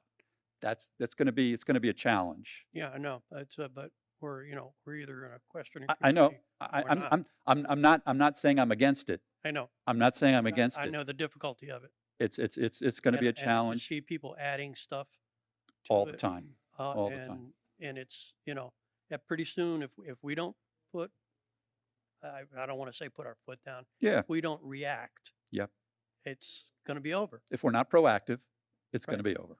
Yeah, it's going to be over. I I have no problem if you guys want to do this town-wide. I'm just starting in Rolling Oaks. Yeah. I'm telling you what I see, and it's problematic. I average anywhere from 2 to 4 calls knocking on my door.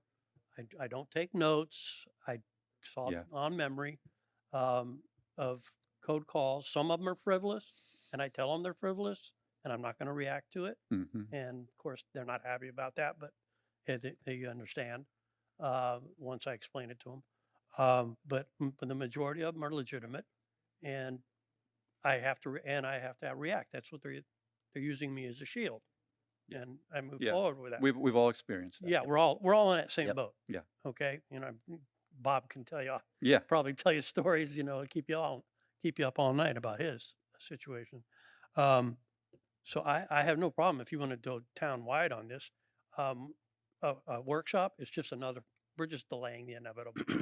I know it's great to have. We can modify things, but I'd like to see something done tonight on this. I would like to see these items, and maybe not all of them, but majority of them put in place if you want to do it town-wide, as opposed to busting it up over districts Yeah. or something like that. But I see this erosion of our lifestyle, and it's happening, and the pace is increasing.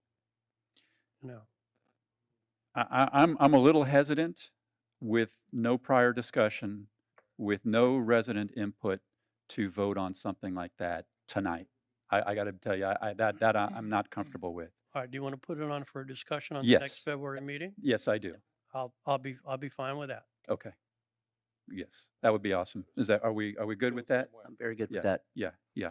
And what I like to do, because I think we can talk a little bit more tonight. Can you go through those 5 items? Because Absolutely. like I say, there's some that I think are, in my mind, are almost no-brainers, and some that I think will be that we need to focus the workshop on. Okay, let me indulge me. Julio, can you come to the mic, because as I go down each item, Yeah. he can explain it a little Awesome. bit better than me.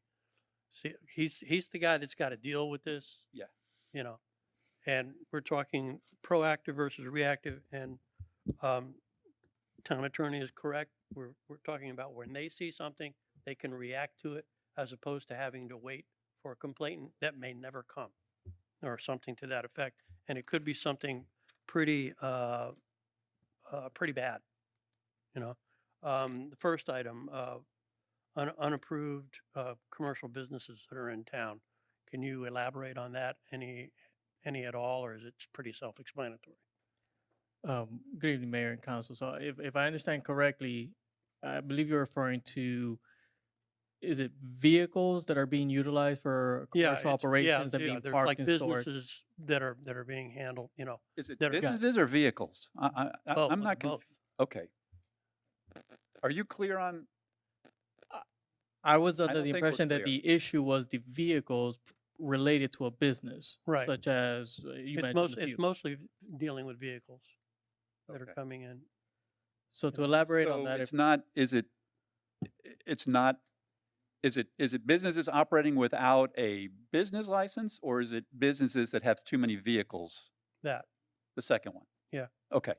right. So to elaborate on that, especially in Rolling Oaks, where all property should be over 2 acres, they would be allowed to have, if they're registered to the resident of the property and being utilized by someone who resides on the property, depending on the size of the property, they'd be allowed either 1 or 2 commercial vehicles without screening. And again, they have to be utilized by the person that resides there. What we do see in certain instances is where they have, let's just say, landscaping business as an example, and they'll have several vehicles being parked and stored on a property, and they have employees who will come in, pick up the vehicles, and conduct business elsewhere.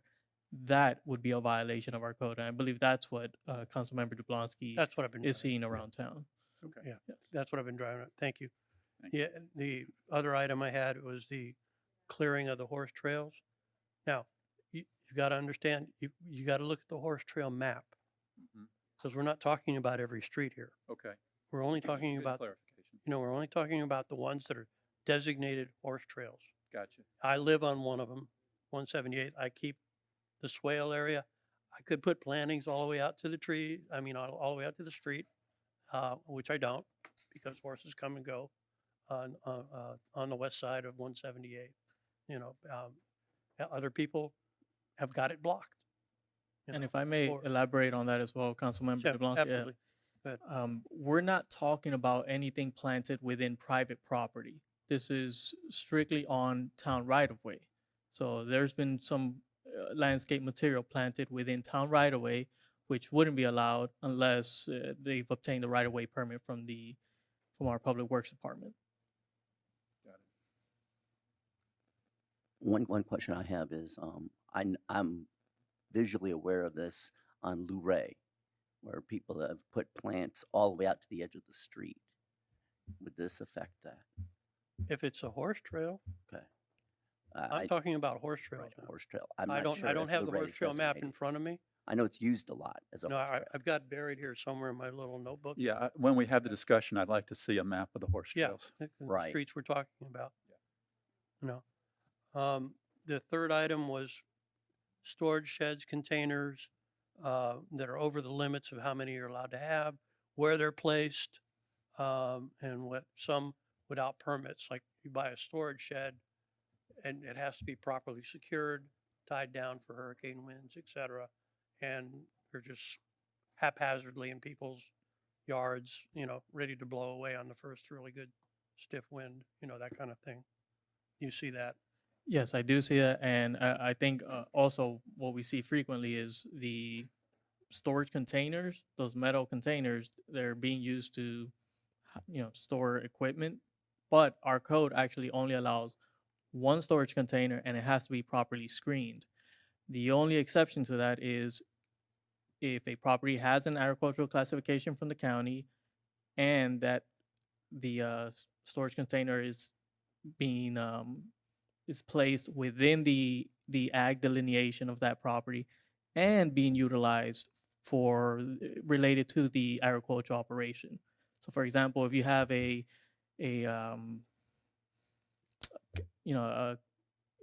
you have ag because you have cattle and you're using the storage container to store feed or any equipment related to the agricultural operation, then it's allowed. Otherwise, you're restricted to one, and it has to be properly screened, and it has to meet the setback requirements.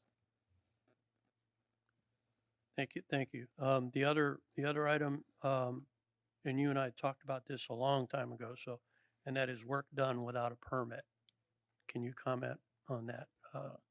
I know it's self-explanatory, but explain think some of your examples. That would probably be the most egregious one we see throughout the town, where I know we just recently spoke about one on Mathers where we have two structures essentially being built right along Mathers without permits.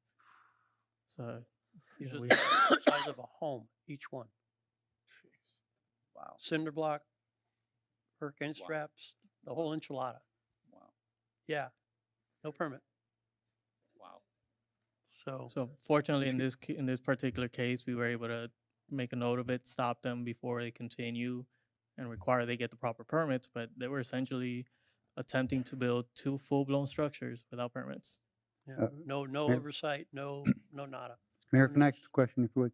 Julio, if someone does do that, okay, someone puts up a shed, it's illegally put up, how do they get the proper permit for that? So, Councilmember, that would actually depend on whether or not they originally built it to where it can meet code, because it would have to get approval from the building department. So it has to be all of the Florida Building Code regulations, as well as meet the town's code. So they would have had to properly place it, outside of any setbacks, depending on the size of the structure, ensure that it doesn't exceed the lot coverage requirements, pervious area requirements.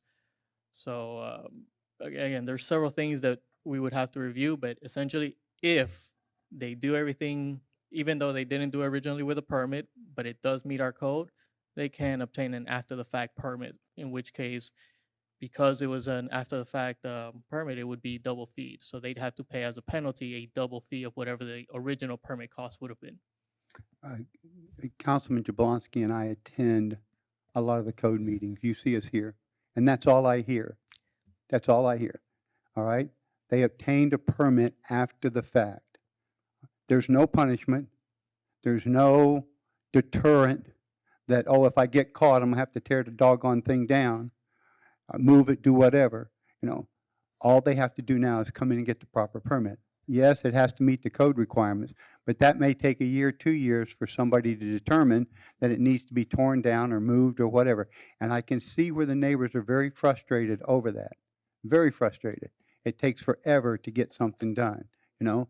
So I don't know what this proactive would do, how that would speed things up, but if there was something you could do so that the residents who do report it and those that don't have the permit know that they shouldn't build without the permit, and most of them know. Most of them just wait to get caught, that's all. But, you know, there needs to be stronger enforcement with that permit part. Thank you. Yeah, unfortunately, I think we're governed by law that the only thing we're allowed to do is do the double permit fee. Right. I think that's the maximum penalty. Correct. That we're allowed by law right now. So we're not allowed to ask them to take the structure down? Yeah. Well, the fee is limited, but our other options are not. Say again? As far as I know, my understanding is that the fee is limited by the state statute. Right. But that other options, like removing the fill, we have those types of options. And Right.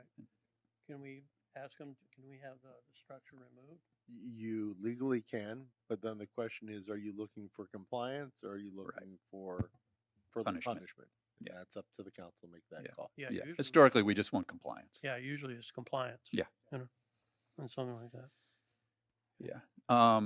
And one last point on this that I want to make that I think is critical, but often I think everybody knows it, but it gets lost in the shuffle here, is that we're not talking about changing our ordinances. We're not talking about all of a sudden getting stricter with our ordinances and coming, you know, and making our ordinances that more, more difficult. What we're saying is we're going to try and enforce them evenly across the town and not pit one neighbor to the other. The situation where this all comes from is that, we all want to get along with our neighbors. And when somebody does something like this that's irresponsible and illegal and just hopes to get away with it, the only option is for a neighbor to turn in their neighbor. And people want their peace and quiet, and so that a lot of times that doesn't happen, and that's when they turn to their council member, who then will go ahead and do the report. And all of a sudden, as Gary mentioned, that and Bob has brought this up in the past as well, that all of a sudden it looks like the council is out there patrolling on the weekends to come up with ways to torment the residents when we're just trying to. So through this proactive, it eliminates that. It takes away the need for a neighbor to turn on the neighbor, and the ordinances are enforced more equitably across the town. I will say this, and it was brought up earlier, John, you brought this up, and this is what I have always done, and I frankly, I'll bet that 3 out of 4 times, when residents come to me, not with something as serious as what you're talking about, but other things where there are code violations is, the first question I ask, have you actually spoken to your neighbor about it? Have you knocked on their door and said, hey, listen, this is bugging me?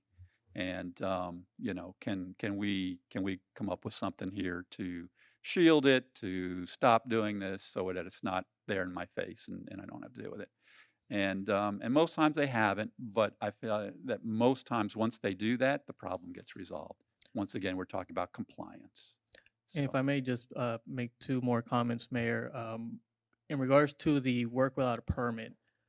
So one thing is if whatever was done without a permit actually meets the code. But in the case that it does not meet our code, whether it doesn't meet the Florida Building Code or our town's code, the only way to remedy the violation would be to demolish the structure. So in that case, that's the only choice. They have to demo the structure, so they cannot get an after effect permit if it doesn't meet town's code or Florida building code. So that's one point. And then secondly, depending on the scope of the work, let's say they were trying to build a 1,000, 2,000 square foot structure without a permit, the fees are based on the cost, the job value of the project. So in many cases, you have permit fees that exceed $10,000. So an after the fact fee being doubled is it is a severe enough penalty in certain situations. It all depends on the scope of the job. If it's a small shed, little TED shed that they were trying to build, it may not be as severe, but in any case, double fee is charged for any after the fact permit. Great. And the fifth item that I had, that I wanted to add to the proactive list, we already have 4 items, I think, on there now, is the clearing and tree removal without a permit, accepting the exotics, Right. On something like that. And that they can see that if they're driving around, and people need to understand what I'm proposing here is not hiring additional code officers. It's the ability for the code department to do its job correctly. And so that when they see something that's not right, they can react to it at that time. Or one of us can point them in that direction and have it taken care of. This is all about compliance. This is all about staying within our rural lifestyle, not about flaunting it, not about, abusing it is probably the word I need to use right now, because really that's, we're dealing with human nature, and as Mr. Garati always comes up and says, hey, we need to talk to each other and everything. That sounds great on paper, but there's some people you can't talk to.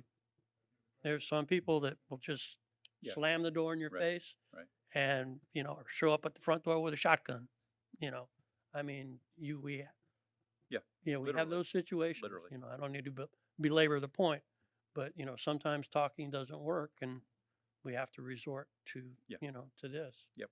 And I'm more than happy to entertain this at the next meeting, and where we can all come to some sort of a consensus. Good. On this. I wanted to do it tonight, but I'll wait. Okay. As long as it's not forever. Yeah. No. And something like this, I can wait. Another couple weeks on this. Thank you. But I really believe we need to move in this direction, and I'm kind of bird dogging it. So Yep. Good. it continues. Mayor and council member, if it behooves the council to put it on the next meeting agenda, what we would do is we'd put it as a discussion item with the categories all separated with Good. as much backup as we can give you for those, so that you can discuss each one individually. And Russell just reminded me, we'll also provide the horse trail map as part of the backup as well. I think that would be perfect. Are we good with that? Yeah, because this is something substantial, but I feel it needs to be done. Good. and, Thanks for bringing it up. And I'm out of gas. That's it. You had a lot of gas. I got a couple All things right. to cover real quick. Thanks, Bob. All right, thank you, Mayor. Welcome, everybody. Thank you, Julio. Just to add on to Debbie Green's comments on the barbecue this weekend, there's a couple other things going on as well. We're going to have pony rides, all kinds of fun kids type things, as well as some vendors. And the volunteer fire department is going to be cooking food. And just as a reminder, it's this coming Saturday at Country Estates Park, which is at 190th and Griffin Road, and it's from noon till 4 p.m. There's a lot of things going on over the next couple of weekends. Next weekend, the Davie Police and Fire Expo is scheduled for February 3rd from 10 to 2. And I think Gary mentioned there's a flyer probably at the front on this, but it's at the Public Safety Complex on Nob Hill and State Road 84. It's fun, it's free, it's very interesting. And remember, Davie is our fire department and our police department. and they do some very fun and interesting activities there. I like to watch the canines do their job, not only going after the bad guys, but sniffing out the bad guys. It's kind of the cool part in my mind. But that's just one thing. There's a lot of things going on. They're going to have opportunities to take pictures with the various things like the crime dog, as well as Sparky the fire dog. I hadn't heard that one before. But they'll have first responder demonstrations, and it's a great place to take the family and take kids. They also have all the assets they deploy here when they have to go after the bad guys. You guys see the helicopters, they won't be there, but the guys on the ground, and they've got all kinds of tactical equipment now that they've acquired over the last few years. They have all that out on display, and like I said, it's always interesting to see. Then next month, on February 24th at 9, we're going to have a dedication ceremony honoring longtime resident Vince Valletta. Vince passed away last year, but over the years, Vince was 12 years as a commissioner on Central Broward Water Control District. He was a member of Sunshine Ranch's HOA from its start until his passing. Vince he ran for mayor when we formed the town, and he was also a member of the Southwest Ranch's Drainage Committee from its inception again until his death. Because of his contributions concerning water control and many other impacts, we thought naming a canal in front of his family home was appropriate. So if you'd like to join us on, again, February 24th at the southeast corner of Hancock and Luray Road, it'll probably be very short, half-hour tops. So come on out and help us honor Vince. 9 a.m., February 24th. Something else I wanted to bring up that's really starting to take on some legs. We regularly write different things. I mean, a lot of the information people have gotten about the incinerator issue came from articles that the council wrote, and we probably have the most active group in Broward County trying to stop this thing. And that's from us getting the word out. Over the years, we've done that on several other things as well. Steve was a member of the Davie Community Emergency Response Team. He wrote an article about it. A couple of years later, when I had the opportunity, I joined, and I've been a member of it for 2 years now. It's been interesting because they've graduated over 700 people since it started in 2015. I put an article out there right around the time I got involved to try to get other people engaged. And we have two people that work for the town, Angelica Aromana, am I saying that right? Rosamana, thank you. And Jennifer McCarthy. They're publicizing and facilitating.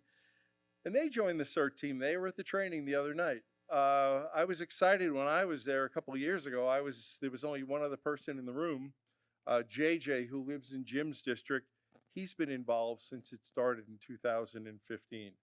I was very pleased when we had the first training session Tuesday night this week. There were 8 residents or employees or even kids that go to Archbishop McCarthy in our town here signed up and showed up that night. So the little CERT organization that the mayor kind of got us engaged in, how long ago did you do it?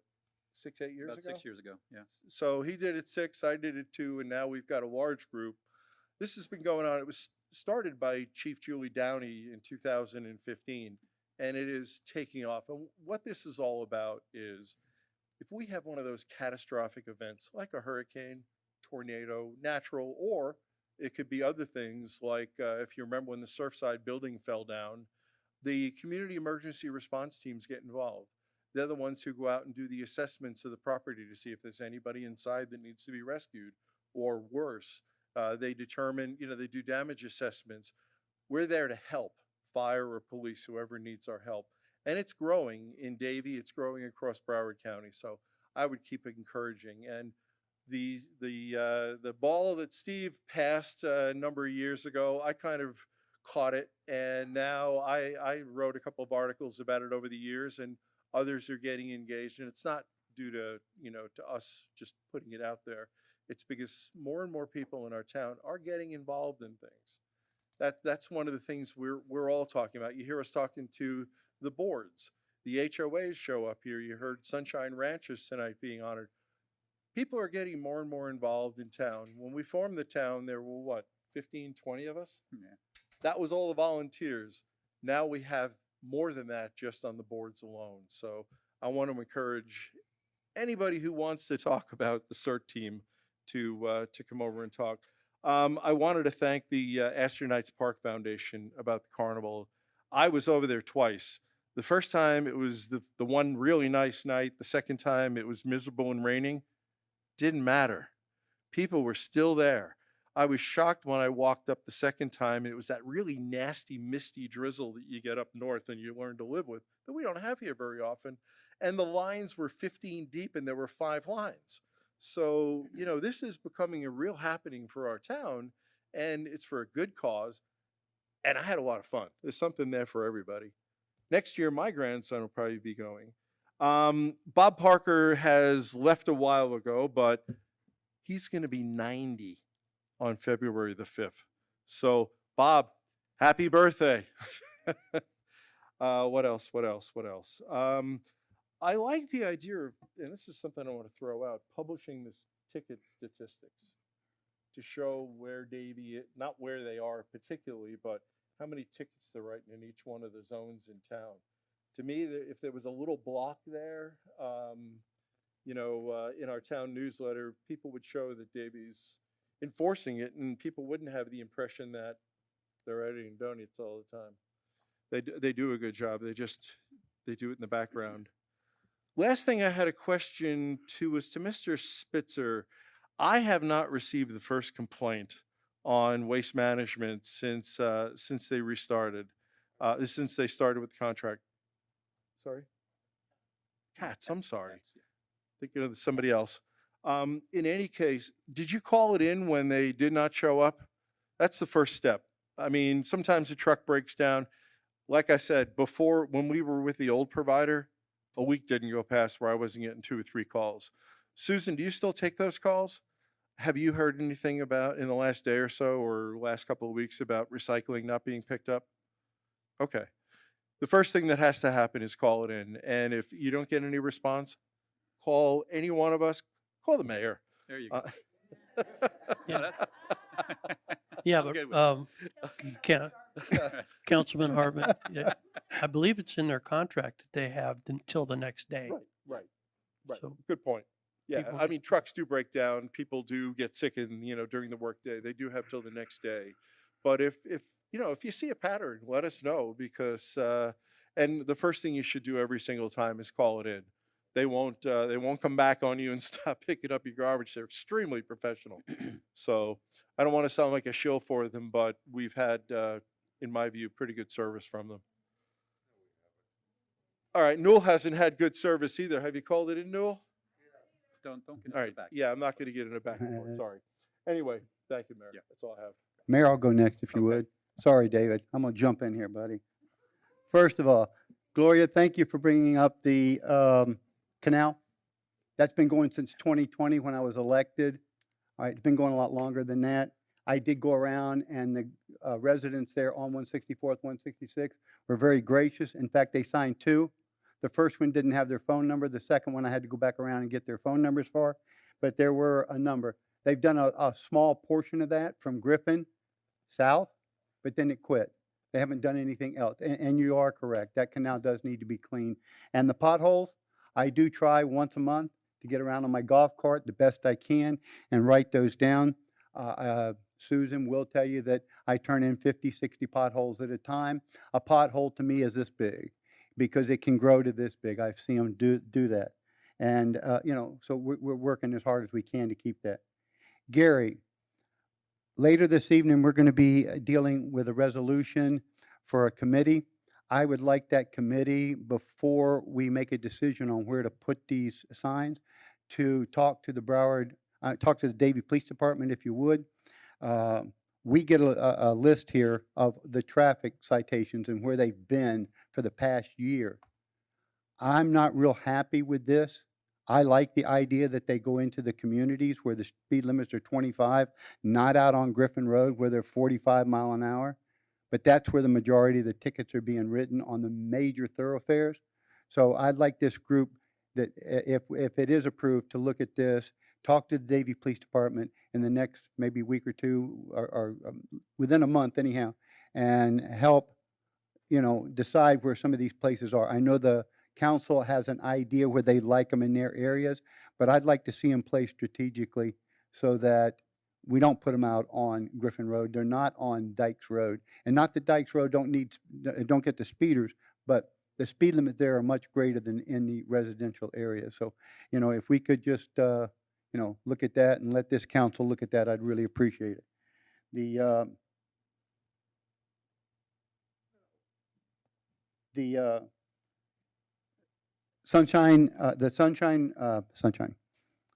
Sunrise City Council had a ribbon cutting ceremony at their facility this past weekend. I was able to attend. It's a magnificent place.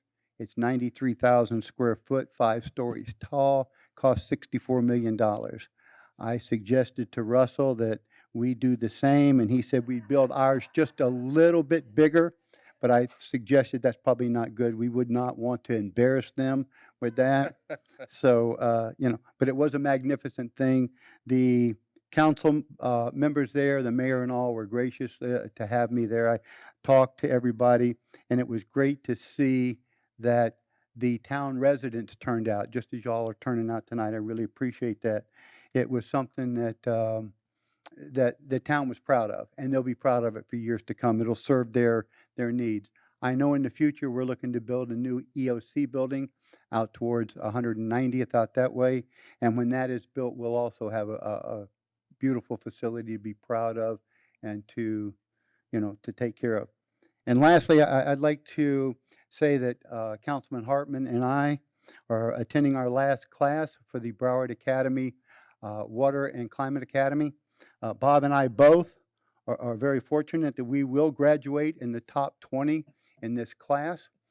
Worked hard. 5 members, right? Because there's 20 members, exactly. So there's Right. 15. Yeah, there's 20 members, exactly. So Bob and I will graduate in the top 20. We've studied very hard, but I will tell you that it has really opened my eyes as to the problems that Broward County face in the near future. And I talk about near future, I'm talking about 10 to 15 years down the road.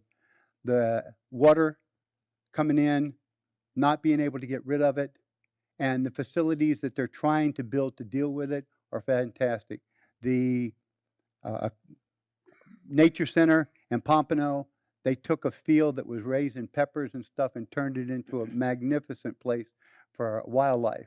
The Loxahatchee reservoirs up there, not only can they pump water to fields, but they can pump it into the ground, into the actual aquifer that you and I use. So I got a real good education from that. I think this is Bob's second time at the class. We missed the mayor. He got busy with the incinerator, and conflict with the there's not enough hours in the day for the mayor. But I was really pleased with that and proud to represent the town at that part. And with that, Mr. David, it's your turn. Thanks. Thank you for folks that stuck around. David Kaczynski, Vice Mayor, Council Member, District 4. My mind's not working. It's a little slow this late in the evening, not having dinner or anything. It's just a little harder to get my thoughts here.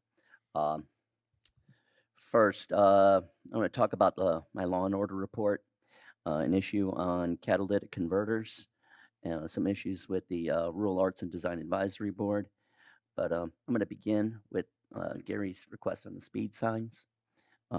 I decided to make it a voting issue on Sunshine Ranch's HOA next Wednesday. They're going to meet.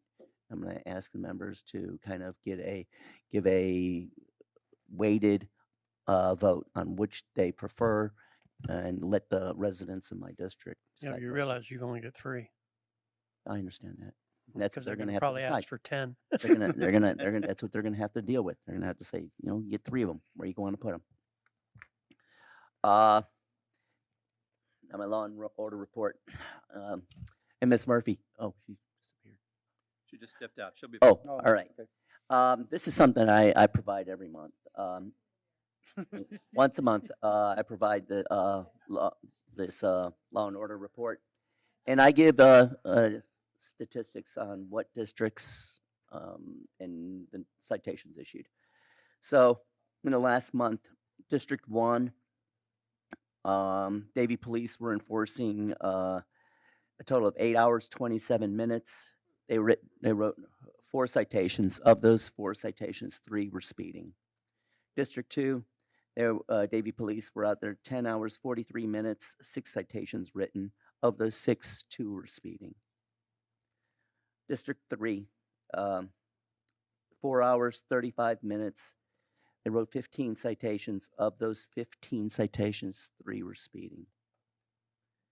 District 4, 11 hours, 10 minutes, 29 citations written. At 29 citations are more than all the other districts combined. Of those 29 citations, 16 were speeding. Once again, those 16 citations, more than the other districts combined. And that's something that's been, every time I give a report, it's always consistently the same kind of numbers. Now, I left up at the table a flyer for Davie Police on February 17th between 9 a.m. and 1 p.m. at Town of Davie Garage at 6915 Orange Drive. By appointment only. That's what's important. By appointment only. Davie Police is implementing a catalytic converter etching. Catalytic converters are a frequent source of theft. People crawl under there, takes just a couple of minutes, boom, boom, and it's gone. Maybe insurance will cover it, maybe they won't. I deal with insurance every day, and sometimes I'm surprised. Being surprised is just ran out what they deny to pay. Replacing a catalytic converter can cost anywhere from $945 to $2,500. Sometimes as much as $3,500. So you get it etched, it's going to protect you on that issue.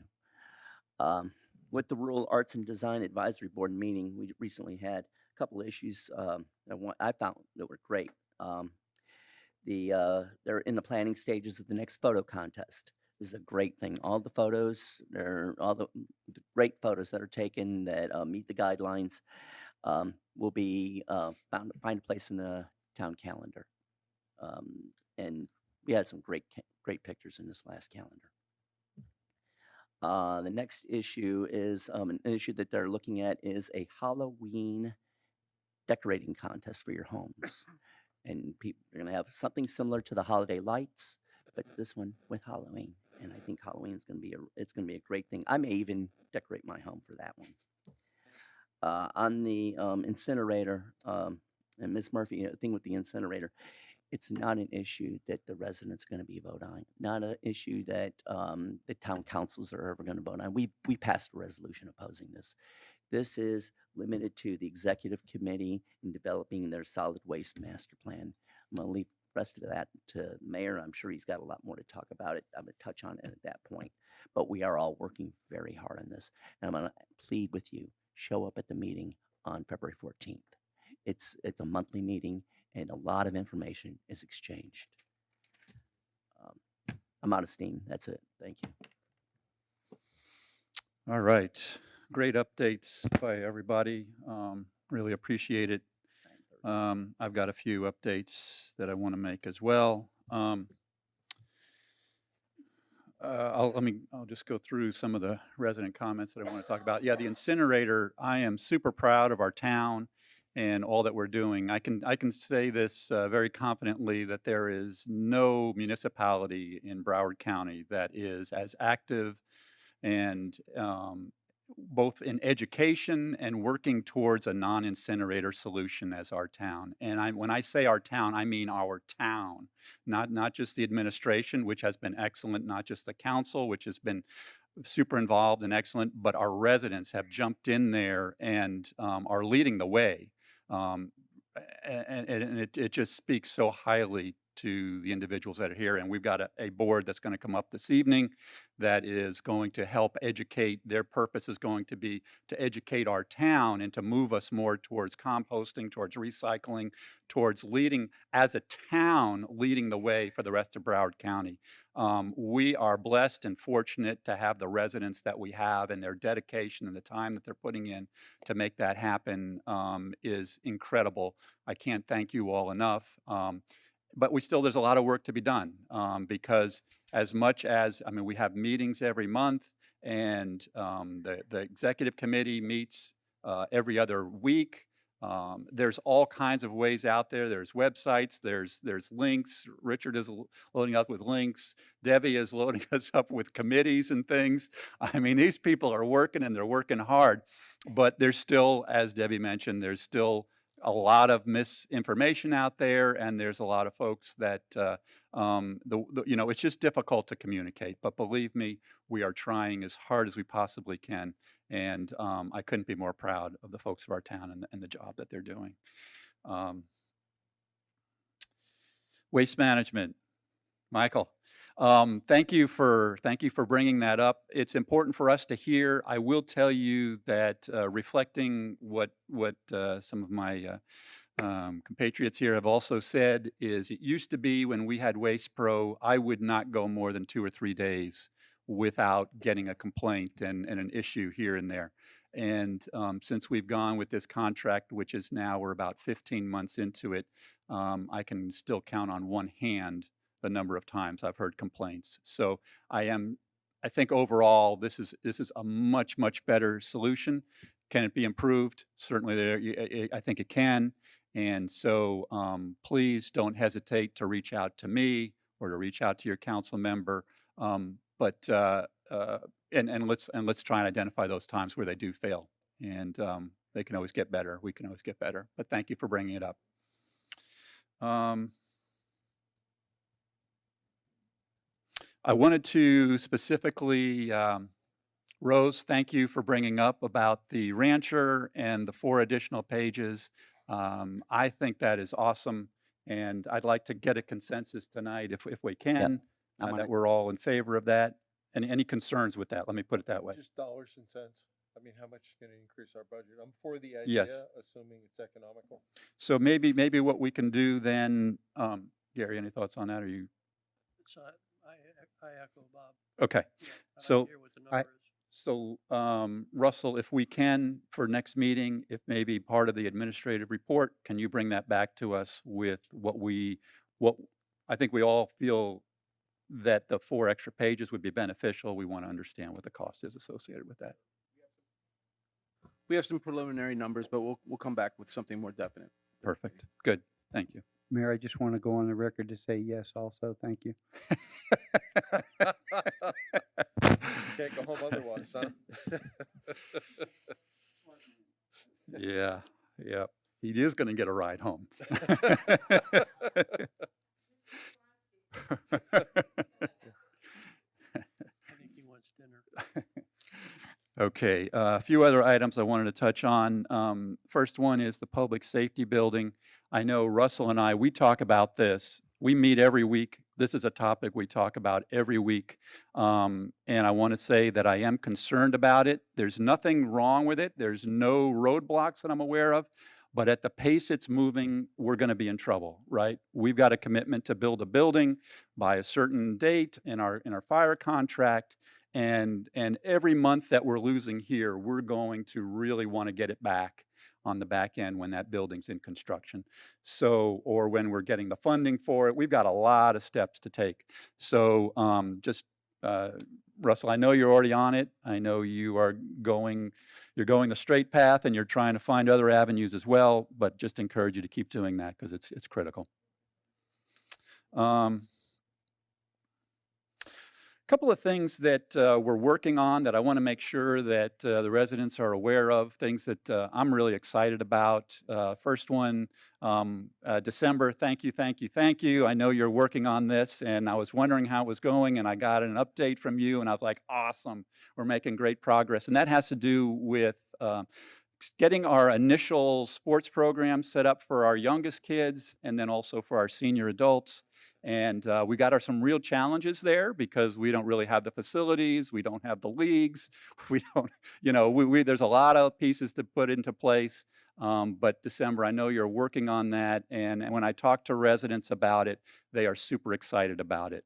So I think, please jump in and correct me if I'm wrong, but I think what we're targeting is this fall that we will have something in place.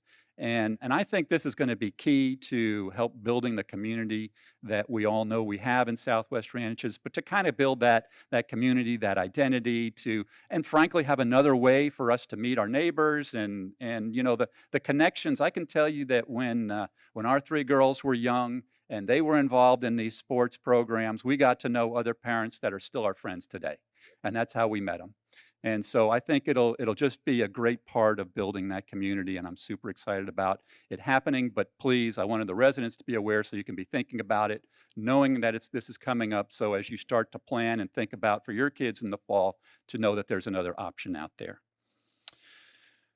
Another idea that I brought up a meeting or two ago that I really would like to pursue, and so I wanted to bring it up again with a little bit more detail, and it's something that I'm not sure this is the right name. Gary's always the official come up with the namer kind of guy. He always comes up with the best names, not me, but it's like a Southwest Ranches Resident Academy or something like that. And what this is an opportunity for new residents or residents that have been around for a long time to learn more about the town. When we had a visioning session 3 years ago now, one of the things that we felt like was really important for us to do was that we were always playing defense on our rural lifestyle. And we wanted to try and be more proactive about our rural lifestyle and be able to communicate it out, talk about why it's so important about it, especially for new residents that are coming into the community. And so that's what I think this is all about. But the things that I'd like new residents, if they want to, obviously this is all voluntary, but also residents that have been here for a while, I think they would appreciate it. Talk about the history, about the ag history, about the ranch history, about Circle S and what was going on over there with racehorses from the Kentucky Derby that were here in our town. Those kinds of things that we're losing that I think we need to retain and we need to put into this kind of program. I think there are some key ordinances that would be very important for new residents and longtime residents to understand. Ordinances about the lights, ordinance about the sounds, ordinance about, all kinds of things that we're talking a little bit about here, about vehicles and fill and all that kind of stuff. We have a section on that so that people are educated on that. It would be, an opportunity for the council and the staff to get to know the residents so that if they have questions about any particular item, they know who to go to, and they can put a face with some of the different elements that they have questions about. They could, we would have, I love to see the chairman of each of the boards there for one evening and talk about what their boards are so that they can get involved. So many of our residents, that's their first kind of putting their toe in the water is getting involved with one of our boards. And to be able to understand the boards and begin to get a connection with them, what they do, what they're about, and how to get involved, I think would be awesome. We could talk about the calendar events and the different things, and not just town calendar events, but also some of the HOAs and things that are going on. Once again, another way for residents to plug in, to become part of our community. And all that stuff, the volunteer fire department, all these things that go on behind the scenes that frankly, I'm really proud of. And there's a lot of folks that have putting in a lot of time and dedication to them and could use more help, could use more volunteers, could use more people to get involved. And I think this would be a great way to do it. So I'd like to see this once again targeted for the fall. First go round. I think this is going to be something that we do and it'll grow year over year and we'll get better and better at it each year. But I would like to ask the council to think about what I've just talked about.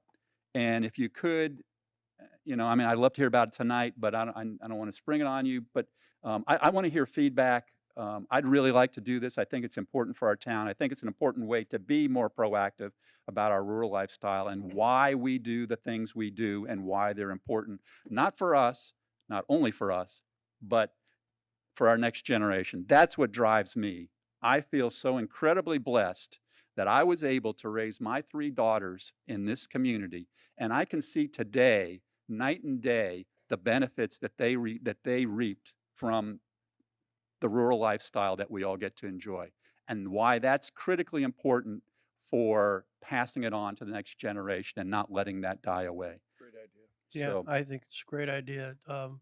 It's very visionary on your part, and I have the perfect name for it. awesome. That's what I was waiting for. Hold on, Gary, wait on. Thunderdome. I like Rural Rancher Academy. Rural Rancher Academy, I like that. I have another idea. I like that. Yeah. Keith, you got some comment. Well, when you're done, I have an idea. Okay, okay. Any other council comments on that? We're good? Yeah, okay, Yes, good. Thank you. thank you. Yeah, Keith?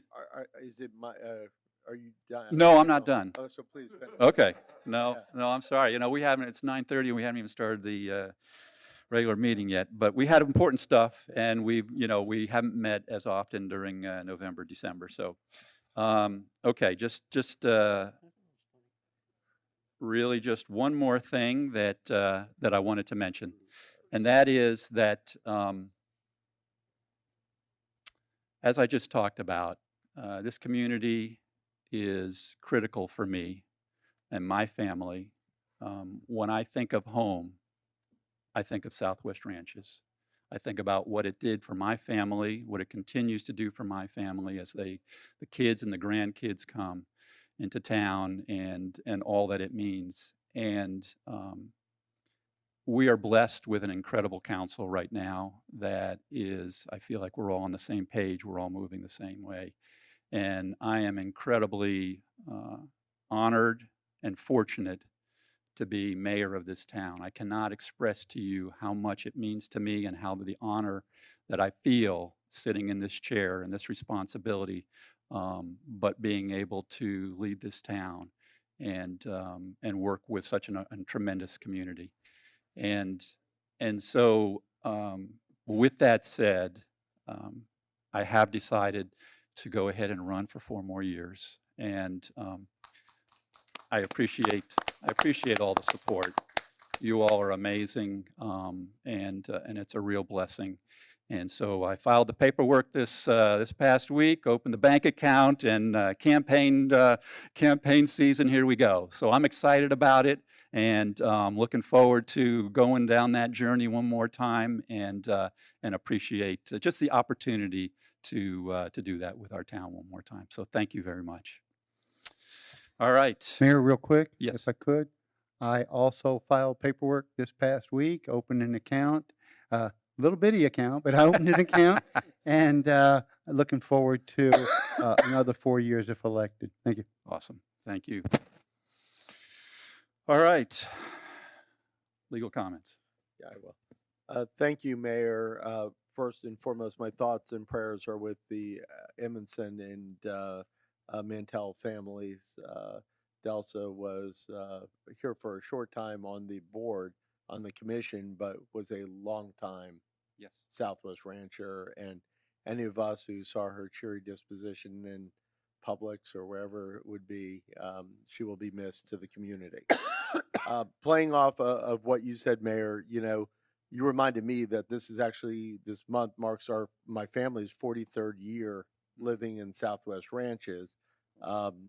Newell beat me by just a couple of years. We were talking about it earlier, and Jim beat all of us. But so like you, we all feel the same kinship with the town, and what the rural lifestyle has meant to us and our family as well.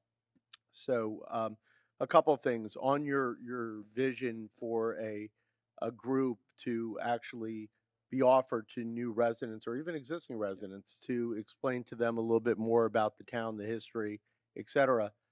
Broward County started a program years ago that they called Leadership Broward, that they do the same thing.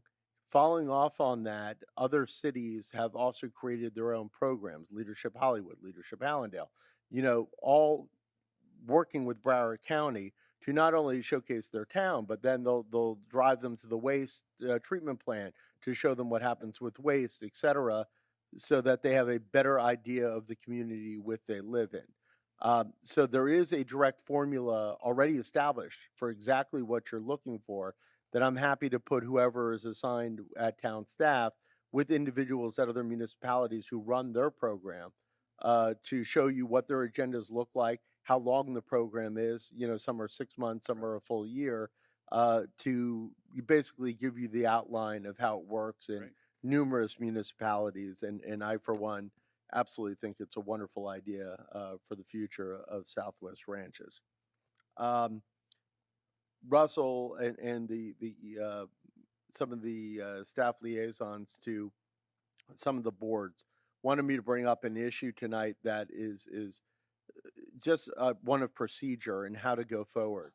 The council all has different issues that sometimes they want the boards to hear, but staff would respectfully request that those issues come here first to direct to the boards, rather than you all are so active at those board meetings that sometimes inadvertently someone will say, I'd like this item to be on your next agenda. And they're not sure who to follow, the request for. So the request from staff and from Russell, and correct me if I'm not saying this properly, is that if a council member wants an item on one of the board's agendas, whether it be rural arts or comp plan or whatever it is, that you all at the council meeting say, I'd like this item on that board agenda, get an affirmation from at least 3 people saying yes, and then direct it to the board, rather than going directly to the board to say, could you study this item? So respectfully, that was a request from staff, if we could have some procedure on that. Are we comfortable with that? I thought that's the way we were supposed to do it. Yeah, I think what this is stemming from is the comments I made at the drainage board about the dark sky. Okay. Because it was a big topic of conversation amongst all the members. Right. And it does deal with a little bit with infrastructure, Yeah. which is part of their purview. And that's when I said, well, guys, have at it, and formulate a plan. Yeah. With code to cover the town from Flamingo to 27 on a grid system or whatever, one night a week or whatever, do so many streets and check for the dark sky violations, if any exist. And most of the time you're not going to see that many. It's only right. 1 or 2, 3 or 4 here or there. And I think that's what this is stemming from. So I would continue with what council has said. Do we want to do that? I would like to see it done, where they monitor it and code would respond to them with some sort of a report or how they're doing it, something like that. Yeah. So I would be in favor of that. I think that's one of the things that, as we spoke about that evening, I think this is one of the things that I'm seeing getting out of control in town. So I think it makes sense. I would support that. I support Gary's idea through the process. Mayor, isn't this a proactive thing already where, isn't it? Well, yes. Okay. It is. Yes and no. Okay. Right. I mean, no, it is proactive. Okay. It is proactive.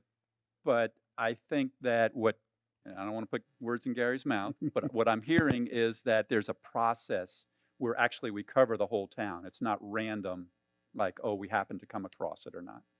yeah, in other words, exactly right. In other words, Julio's department would develop a grid pattern or streets, and they would go down those one night a week.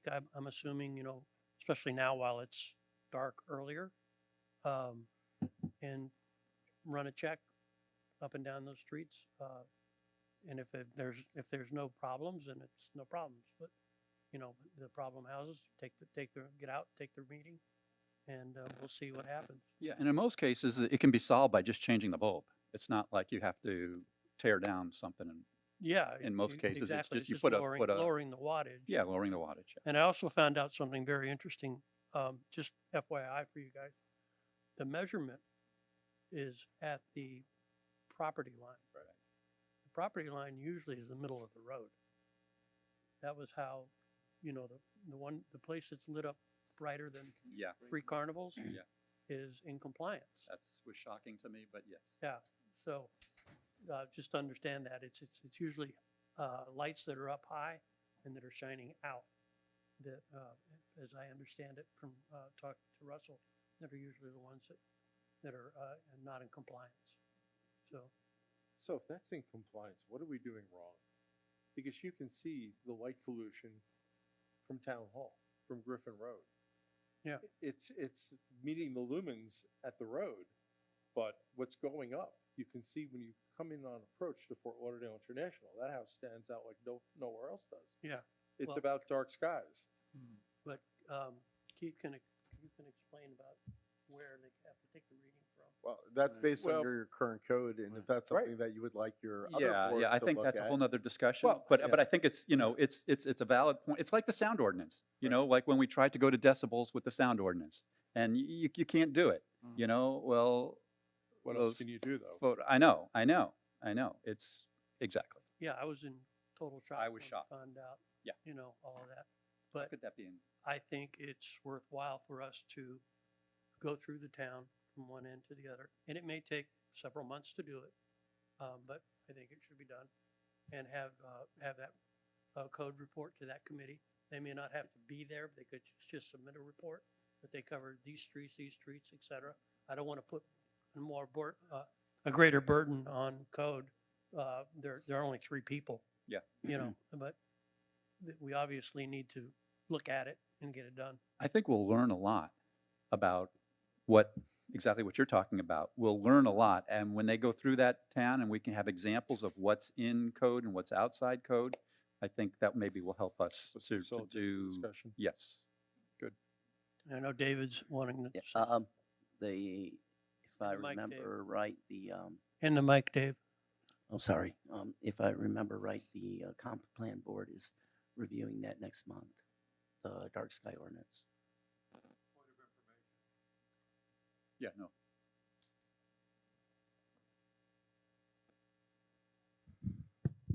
The dark sky ordinance was done back in 2004, 2005 that we have right now. Things have changed since then somewhat. But I gave information to Jeff Kadams, and he's supposed to be working with Keith as to the law. There is a municipality up north in our state that has already received the dark sky certification from the International Dark Sky Society. And they have ordinances on their books, which I gave to Jeff, and he looked it up, and their Article 7 of their municipality is the dark sky ordinance. And it has held up, from what I understand from them, the municipality, it has held up in court. Okay. And so that information has been given to Jeff, and he's supposed to be working with Keith, and as to bring it forth to the comprehensive plan board to be evaluated. Okay. And before we send it to the council. Good. So we got some work to do there. Right. We got some work to do. But we're in agreement to have To do the work. the committee. Oh, to do the plan. Are we good with that? Okay, yeah. Yes, we're good. Okay. Can I get some clarification, Mayor, on that? Yeah. So you want to task the Drainage and Infrastructure Board to receive that report, but as far as No. I think what we're tasking them to do is to come up with, to work with I don't know, maybe Julio needs to come with a plan and just have them kind of confirm it. One way or the other, chicken or the egg. I mean, I think Julio is probably, since he's gonna have to execute it, it would probably be best for him to come up with a plan on how he thinks it would work best, and then have it reviewed with the drainage infrastructure. And as far as review of the dark sky ordinance, is that we're going to send this to comp plan, or we're doing this also through the Drainage and Infrastructure Plan? What I'm hearing is that there's some preliminary work that needs to be done first through what Newell's talking about, the feedback we get from what Julio brings back to us that we would want to take into account before we make any changes. That's what I'm hearing. But which committee would work on it? Drainage or I think plan? comp plan would Sounds work. like- Sounds like Great. both of them. Yeah, one each. It's two different One components of implementing this. it, one reviewing. Yes, Yeah. to me, the drainage and infrastructure would be working with Julio to do that grid The and the actual- assessment. the actual. And then their results would end up going to the comp plan to actually make recommendations. What I would think would be interesting for this, going through this, and this is not necessarily extra work, but extra information, is the areas where the code takes the reading at the midpoint of wherever the property line is, which is usually the center of the road, is that they also take a second reading further in, just to see, obviously it doesn't count, but to see in the swale area, to see what the difference is. I think that would be real revealing. It would be interesting. It would be very interesting because we may want to set up then two different ratings, depending on whether it's from the middle of the road or whether it's from the edge of the road. Or the right of way, or somewhere near the right of way. Yeah. Midpoint between the right of way or something to that effect, you know. You know, Some we of may these- want to have a lower threshold if it's from the middle of the road. Yeah, it gets very low. Yeah. All right. unfortunately. Well, yeah. So I think there's a lot of work to be done. Russell, are you good? I'm clear on the direction. Yeah, and I'll Okay. have to work with Julio. Yeah. We'll move Council, we're good? Okay. Okay, and by the way, Mayor, to your point, there's nothing illegal or improper to have a code that has two scenarios, one where a resident owns the right of way, having a different standard and setback from that of someone who has a swale adjacent to their home that they don't own. So that would not be abnormal, and it may be something that the comp plan board may want to look at. Russell whispered to me that this issue was not only a Councilmember Jablonski issue, so please don't feel that it was only him as far as bringing up direction directly to the board.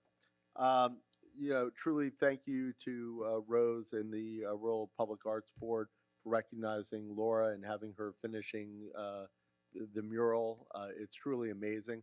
A lot of our residents don't know this, but when we acquired that park, it was way back when Cooper City basically, you know, came to the ranches to develop the site. We fought it, and as it was before we were actually formed.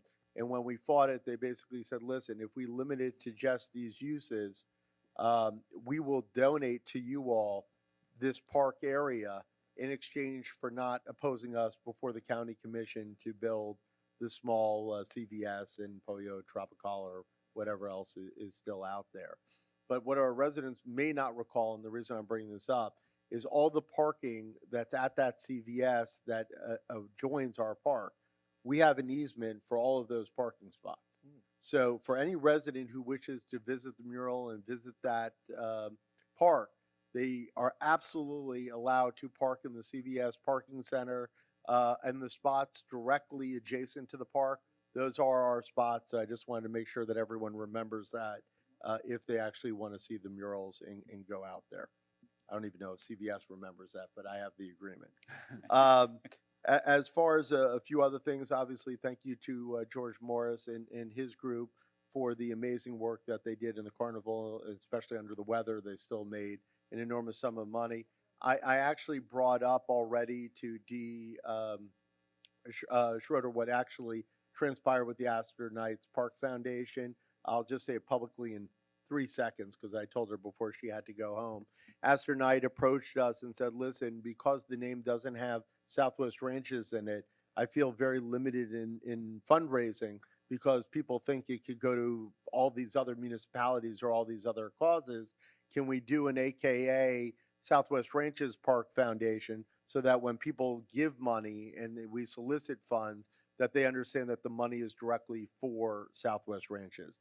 It was a very gracious request from him. We complied with his request, and that's why it has the two names. Just historically, I wanted to make sure everyone knows that. One thing mentioned about potholes and even about waste management, just one thing I have to bring up. I got calls this week and saying, how did you not know about the pothole on a certain street? I posted it on Facebook. okay? Posting an item on whatever chat room that you're enjoying on Facebook is not notifying the town of Southwest Ranches. So if you have an issue with waste management or a pothole or something else, please direct those to the town first, not to Facebook, because we don't monitor Facebook for complaints that you may have for the town. So I just want to make that clear because that actually came up this week. Another final thought, and that is on the incinerator that was brought up by a resident and then properly addressed by the council. It's amazing that a resident would say that they didn't hear anything about the incinerator, because I think that has been the #1 spoken about item for months, okay? And between Richard and Debbie and the amazing work that you all have done in notifying the community, and the reason I bring this up more so is to 100% agree with Debbie to say this is not a done deal. I don't want anyone thinking here that this is, open and shut. My office is directly adjacent to the county commission chambers. So when they had the meeting the other day, I just ran across the street to watch real quickly. And I can tell you that the political pressure, especially on the commissioners out west, was very obvious with the statements they made. I came back from that meeting, quickly wrote an email to the council, wrote a separate email to Debbie so that she could notify her group as well, and that we are charged with constantly monitoring the issue. And we are well aware from this council, all of staff, that we are to do everything in our power to find an alternative solution to an incinerator in our backyard. So I just wanted to make that clear, and thank you, Debbie and Richard, for all you've done, for helping in that effort. Thank you, Mayor. That was it. Good.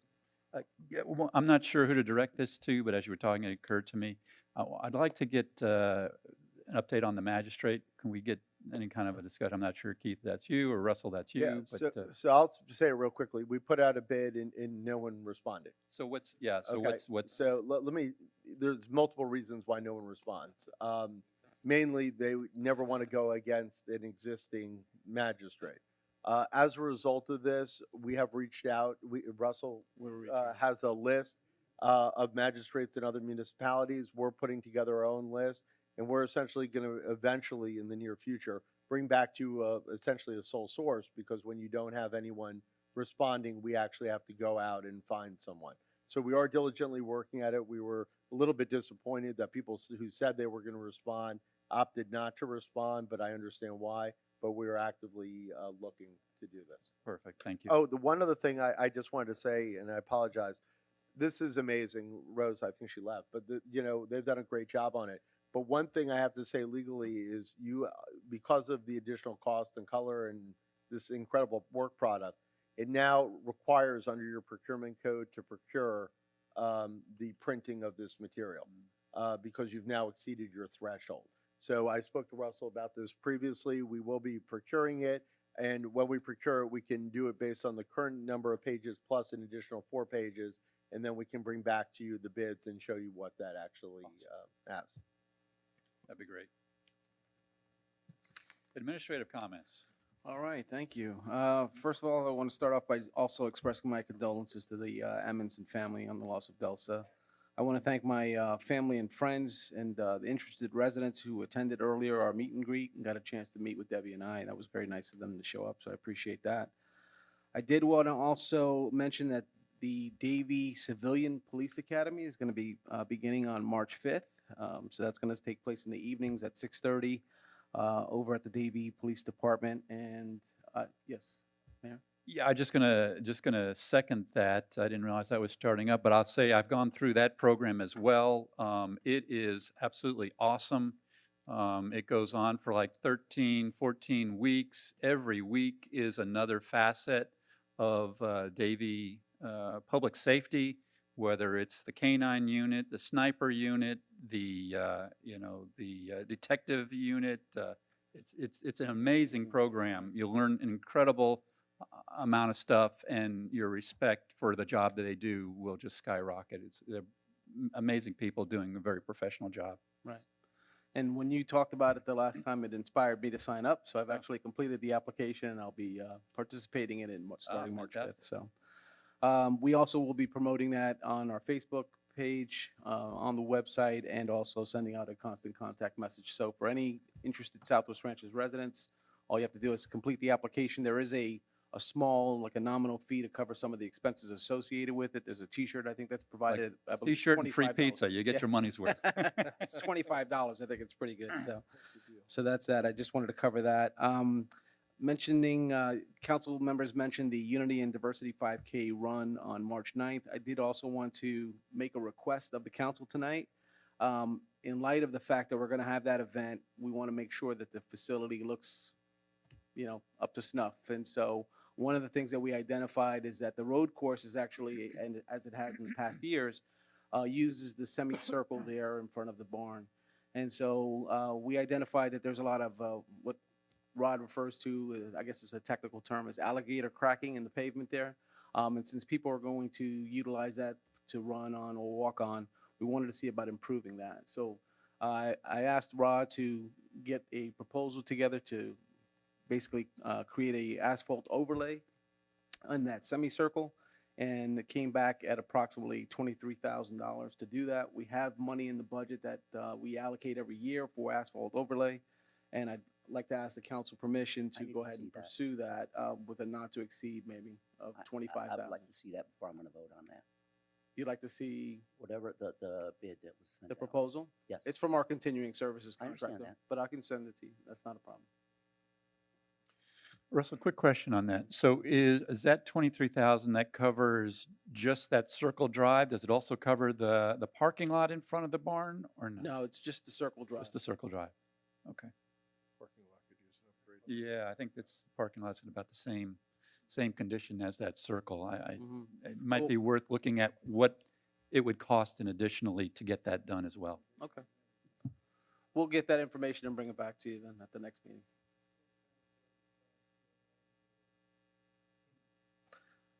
Okay, so that's essentially, I think, all I had for tonight. Thank you. Okay. All right. So what do you say? Let's start the meeting with our resolutions, huh? How, should we get started or what? All right, item number 11, please. Better go quick. This is an ordinance of the Town of Southwest Ranches, Florida, amending the Town of Southwest Ranches Unified Land Development Code, Article 35, Conditional Uses, Section 035080, Indoor and Outdoor Assembly in Rural and Agricultural Districts, to amend the list of exemptions, providing for severability and providing for an effective date. Do I have a motion on that item? So moved. Mayor, just for purposes of the general public who may have missed. Second. Do I have a Oh, second on the item? Second. I have a Sorry. second, okay. My bad, sorry. Just for anyone who's curious, yes, this passed, previously, we noticed a Scrivener's error in the ordinance, so we asked for it to be brought back. At the last meeting that wasn't as well attended as this one, where the charter officials were reviewed, we brought up a motion for reconsideration to bring it back before the council. I'll let Russell walk you real quickly through the changes that were requested. So essentially, the changes centered or begin on section or item number 3, which is the paragraph that deals with the periods of time. And so the discussion centered around changing or reflecting the hours. Initially, it said 8 p.m. that it basically the amplified and non-amplified noise from the assembly shall not be audible from within an adjacent dwelling or guest house from 8 to 9 a.m. Monday through Friday. And because of the way, obviously, what you were looking for there as far as when you would have events and when you would want to restrict events, we wanted to change that, or was suggested to change that to Sunday through Thursday. And 11 p.m. to 9 a.m. initially was written as Saturday and Sunday. Wanted to reflect the change to Friday and Saturday. So that's one of the changes there. The other change was there was some language related to to the national holidays shall follow the Saturday and Sunday schedule, so that when you have things like New Year's Eve, basically the events would cease, or the amplified noise would cease at 11 p.m. But obviously there was a discussion about changing that to possibly midnight or possibly even 1 o'clock in the morning on New Year's. So that's up for discussion, obviously, for council. There was also a change that was requested related to, in section F, the disposition of permit. Currently, the language provides that the town staff has essentially 3 days, 3 business days to review and complete the application, the review of the application.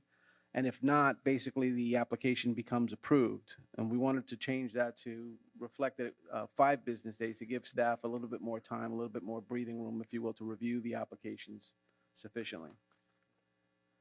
There was also, let's see, that was it, right? Yeah, I'm sorry. Those are the 2 items. Okay, for us to discuss it, we need a motion, so. Well, we do have a Can I have a motion and a motion? second. Second. We do Yes. have a motion and a second. Huh? We Oh, you mo- already have that? Yes. Okay, good. Can I talk about it? Please do. I'd like to see the New Year's Eve move to 1 a.m. I think that's more realistic. It's only one day out of the year.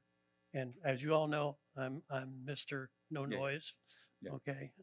But in all fairness, Makes sense. that's the one that really needs to be at that time, as far as that goes. And I do believe staff needs 5 days instead of 3 days, for before an automatic trigger kicks in, for something like that. Right. What do we think about the 1 a.m.? Yes. Makes sense. New Year's party. Yeah. So who made the motion to approve? I did. Okay, can you amend it for that? I amended based on Gary's comments. Okay, and then second? Second it? Okay with second? Yeah. Okay. Any other discussion on that item? Any public discussion on the item? Seeing none, public comment closed. Please call the roll. Deborah. Oh, that's gonna be a hard habit to break. Oh, thank you. Councilmember Albritton? Yes. Councilmember Hartman? Yes. Councilmember Jablonski? Yes. Vice Mayor Kaczynski? Yes. Mayor Bright Cruz? Yes. Motion passes. Thank you. All right, item number 12. Oh, that's why Deborah, Yeah. you gonna read that? I'm looking at the wrong piece of paper. Item number 12, you gonna read it? A got it. resolution of the Town Council of the Town of Southwest Ranches, Florida, approving the First Amendment to the agreement with C. Danner LLC for police civilian coordinator services, approving a budget amendment to the fiscal year 2023-24 town budget, authorizing the mayor and town administrator and town attorney to execute the amendment and providing for an effective date. Motion to approve. Second. I have a motion and a second. Is there any discussion on this item from the council? Yeah, just one question, Russell. Yes. I know it says subject to budget approval, but annually 4% increase on this contract? I'll respond to that because that was actually my recommendation. And the reason why I put that in there was, and I'm not married to the 4%, but I think what got us into this problem is that we had a contract here with no increase, right? And just, we've seen inflation, whatever, I think there needs to be an increase in there. And so 4% seemed reasonable How about up to 4%, so it's not an automatic? based on performance. based on performance. I agree with that. I'm fine with it. I Yeah, think I can live with yeah. that. I would agree with that. Well, it's an incentive. Yeah. Yep. Right. Yeah, no, yeah, that's a great point. We'll incorporate that. You made the motion. Are you okay with Yeah, that? I'll amend the motion to include the up to 4% I'll increase amend my annually. second. Thank you. Okay. Thank you. Any further discussion from the council on this item? Any public discussion this item? Seeing none, public comment is closed. I will say that I do want to just thank Cheryl for the job she's doing. Tremendous job. Really, I think has taken the position to a whole new level, and really appreciate her effort. And so it's good to have her doing the job, and appreciate keeping the compensation equitable. All right. No other. Where is she? There you are. There you are. I don't know if I've ever actually met you. So Okay, but yeah, so awesome. Thank you for all you're doing. And your Okay. weekly reports. Yes, yes. She's easy to spot. She's the very nice looking lady in the lobby that's plain clothes carrying a gun. Oh, there you go, with the gun. Okay. All right. If we can, please call the roll. Councilmember Albritton? Yes? Councilmember Hartman? Yes. Councilmember Jablonski? Yes. Vice Mayor Kaczynski? Yes. Mayor Bright Cruz? Yes. Motion passed. Mayor, items 13 and 14 are water line extensions to two homes in Southwest Ranches. You're required to approve it if you're allowing the water hookup under Florida law. I'll read 13 and 14 in together, and you can approve it either separately or together, whatever you want. A resolution of the Town Council of the Town of Southwest Ranches, Florida, consenting to the City of Sunrise providing water service to 5556 Hancock Road, real property lying within the Town of Southwest Ranches, Florida, providing that no future or further expansion of service shall be permitted without the explicit written consent of the town, providing for a certified copy of this resolution to be furnished to the City of Sunrise and providing an effective date. A resolution of the Town Council of the Town of Southwest Ranches, Florida, consenting to the City of Sunrise providing water service to 14100 Sterling Road, real property lying within the Town of Southwest Ranches, Florida, providing that no further expansion of service shall be permitted without the explicit written consent of the town, providing for a certified copy of this resolution to be furnished to the City of Sunrise and providing an effective date. Motion to approve. So before, are we comfortable? Yeah. I'm comfortable doing these Me both too. together. Does Yeah, anybody have I a am. concern that wants to break them I apart? just have a question, not a concern. Are we okay with that? Okay, let It's not going to change anything. let me just get a motion in a second, then we can Sure. discuss. I made my motion. We have a motion. Second it. Okay, so we have a motion and a second on both. Okay, go ahead. Keith, do these properties already have mains out in the road, or are they going to have to be running in mains at their own cost? I believe the answer is yes, but I'm going to have our town engineer and public works director, Rod Lay, come up and answer. I apologize, Mayor, Council. I injured my leg earlier, and I'm having a hard time here. But yeah, there's mains already existing in proximity, so they'll have to do some minor extension to get there, but they're already there. Thank you. Mayor, one more quick question. Rod, before you run away. Will this, by adding these homes to this, Broward County has a rule that if you're within 500 foot of a hookup, will this in any way ever affect us here in town because we keep adding more and more and more? Mayor, I'm happy to address that. All right. if you'd like. Councilmember Albritton, the Town of Southwest Ranches changed the law at the county. We lobbied really well and got the law changed. This has no bearing on requiring future residents to hook up anymore. Thank you. Awesome. Any other council comment on this item, these two items?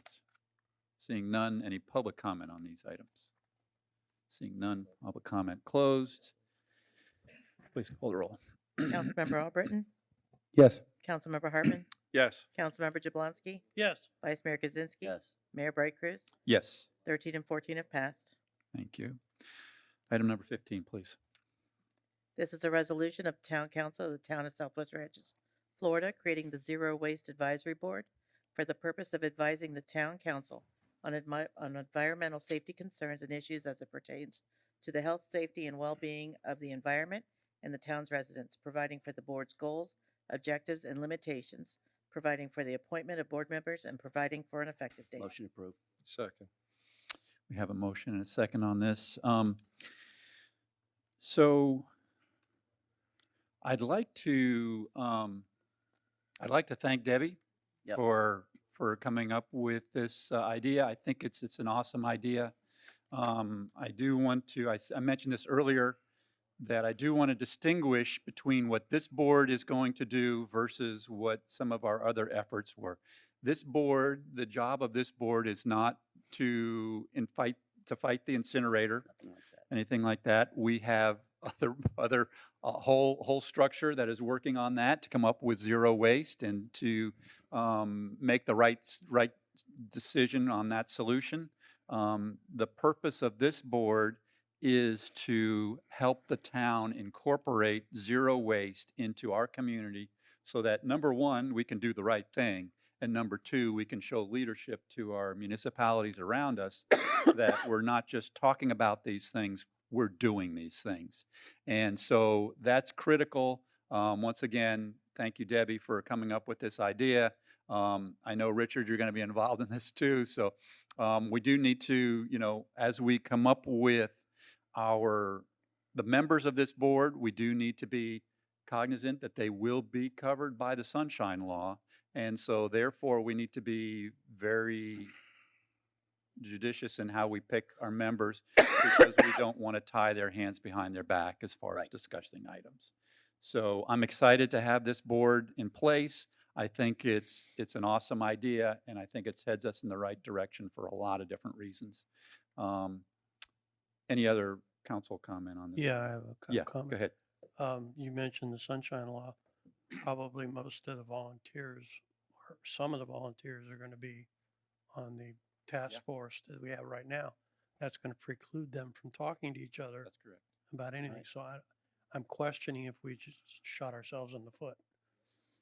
Well, I think it's just a thought. And that's why I brought it up, was because it's something we need to be cognizant of when we make our selections, that these individuals are going to have to put their focus, kind of step away from the larger zero waste incinerator discussion and focus strictly on the town and what's going to happen there. It's something that we've looked at both options, whether to try and do it not as a town board, but then they lose all power and No, I agree, so, I agree yeah. with that. I'm just trying So, to. yeah, it's I'm just trying to see how they could serve and how. Let's say Ms. Green. Let's say that she's on both boards. She's already on 2 other boards, so she'll probably have to resign from one of the other boards to serve on this one. Sure.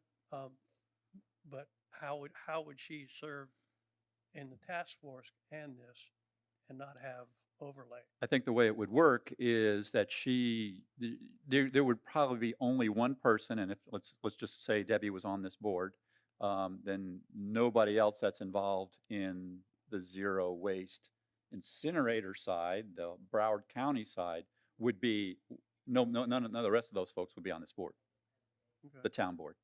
Right. She would be the only one. Yeah, and Debbie, I'm just using. Yeah, you we're as an just using you example, as so we're not saying you're on. Relax, okay? We figured you don't have enough to do, No, and so you needed to be on yeah, this board as well. Nobody's throwing darts at you right now, okay? So please understand that. But That's how it have to be. yeah, I just want to make sure we don't get ourselves in trouble here. Yep. And go on I agree. like that. Yeah, it's a great idea. We just need to figure out how to make it work right. Picking the members is going to be the most difficult part. Yep. All right, let me open it up to the public. She's resigning. Speak of the. So thank you all. And I think it's such a tremendous thing for the town to take, to take that leadership role. I do think they are 2 separate, in my mind when I suggested that this board be created, they are 2 separate issues. One is an issue of fighting an incinerator and having any kind of incineration in the new solid waste disposal master plan for the next 40 years. That's one issue. There's another issue of wanting to help and see this town to be that leader and showing how a town can go not towards more the zero waste and sustainable and composting and zero waste. And this board is the advisory board is there to help to be there for the town in helping to implement that process of as you said, of getting to being a zero waste town. So that's how in my mind it is. I think they're two separate issues. And I think in the advisory board, when you're looking at what you need to do and step by step in the implementation process to become zero waste, that has nothing to do with we don't want incineration. So I think as long as what's discussed in that advisory board is that, those are the things that board is going to be voting on. I don't see there's so if you just don't talk about that stuff, but I think you can keep them separate. Okay. I think you just have to know it. Okay. So I guess you have to, well, think about it more.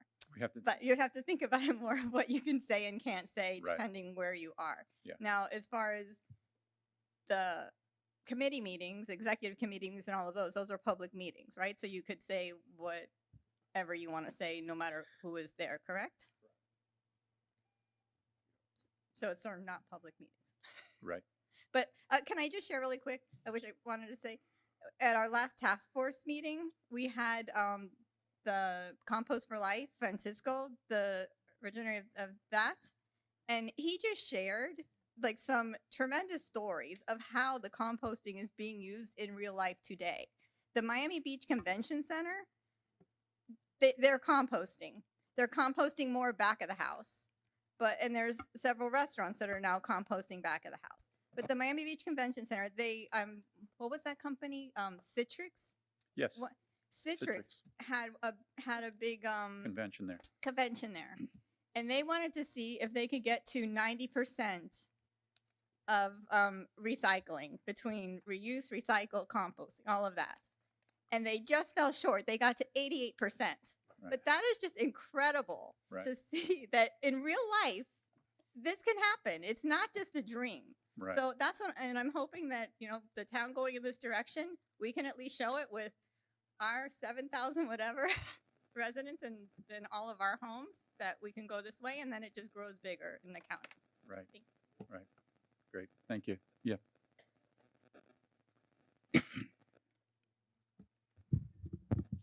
Noah Hollingsworth, 199th Avenue. If you'll remember, I spoke about this once before when we had Bergeron Waste Management, whatever they call themselves then. Lonnie told us at that time that for the last part before they sold the company, we were hitting 70% recycling. 70%. So it's a goal that we can hit very easily. This was after we put the recycling cans out from our town. So I don't see a problem with our town hitting there. It's a matter of education of the individuals and then pointing out the problems when they're doing a bad job of recycling, saying you've got to do this, you've got to do that to help us hit the goal. And then we can go to wherever and we say, our town has already hit 50, 60, 70% recycling. Your municipality can do it too. It's just a matter of education. And I think we can do this fairly quick because a lot of us are already recycling massively like Bob is and I am. And I know a lot of other people that are too. They have more in their recycling bin than they have in their garbage can. Right. Thank you. Thank you, Neil.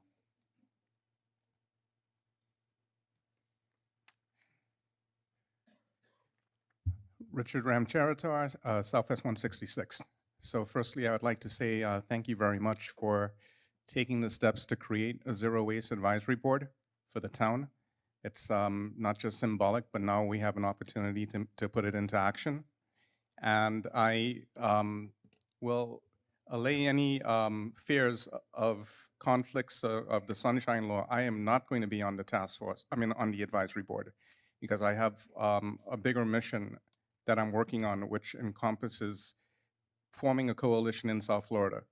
And so I want to be in a role where I can be in a capacity of consulting and advising by attending the advisory board committee meetings.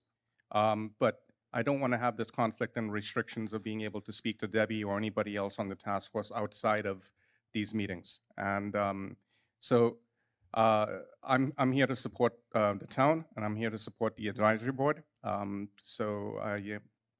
I want to mention one thing, that training has been my push all along for zero waste. I introduced Zero Waste USA to the town, and I've also pushed it to other environmental groups. A lot of people have taken the training, which is Introduction to Zero Waste. There is an upcoming class on February 1st. As a Zero Waste USA affiliate, the organization that I'm leading, Broward Clean Air, we are members on anyone that wants to come under us.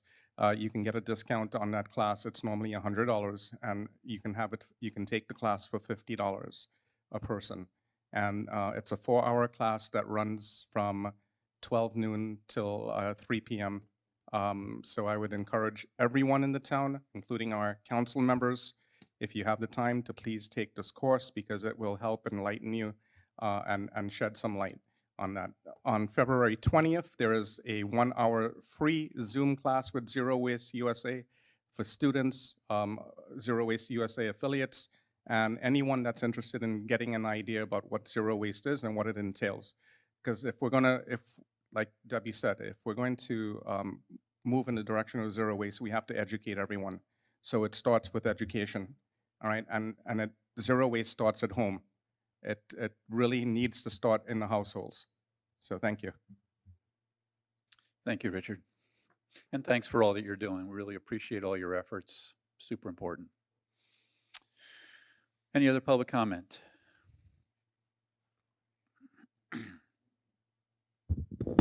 Good evening, folks. John Garati, 162nd Avenue. Speaking of the recycling, I'm recycling more, putting out more recycling than regular trash. Is there a way to get maybe Waste Management to give us a bigger container?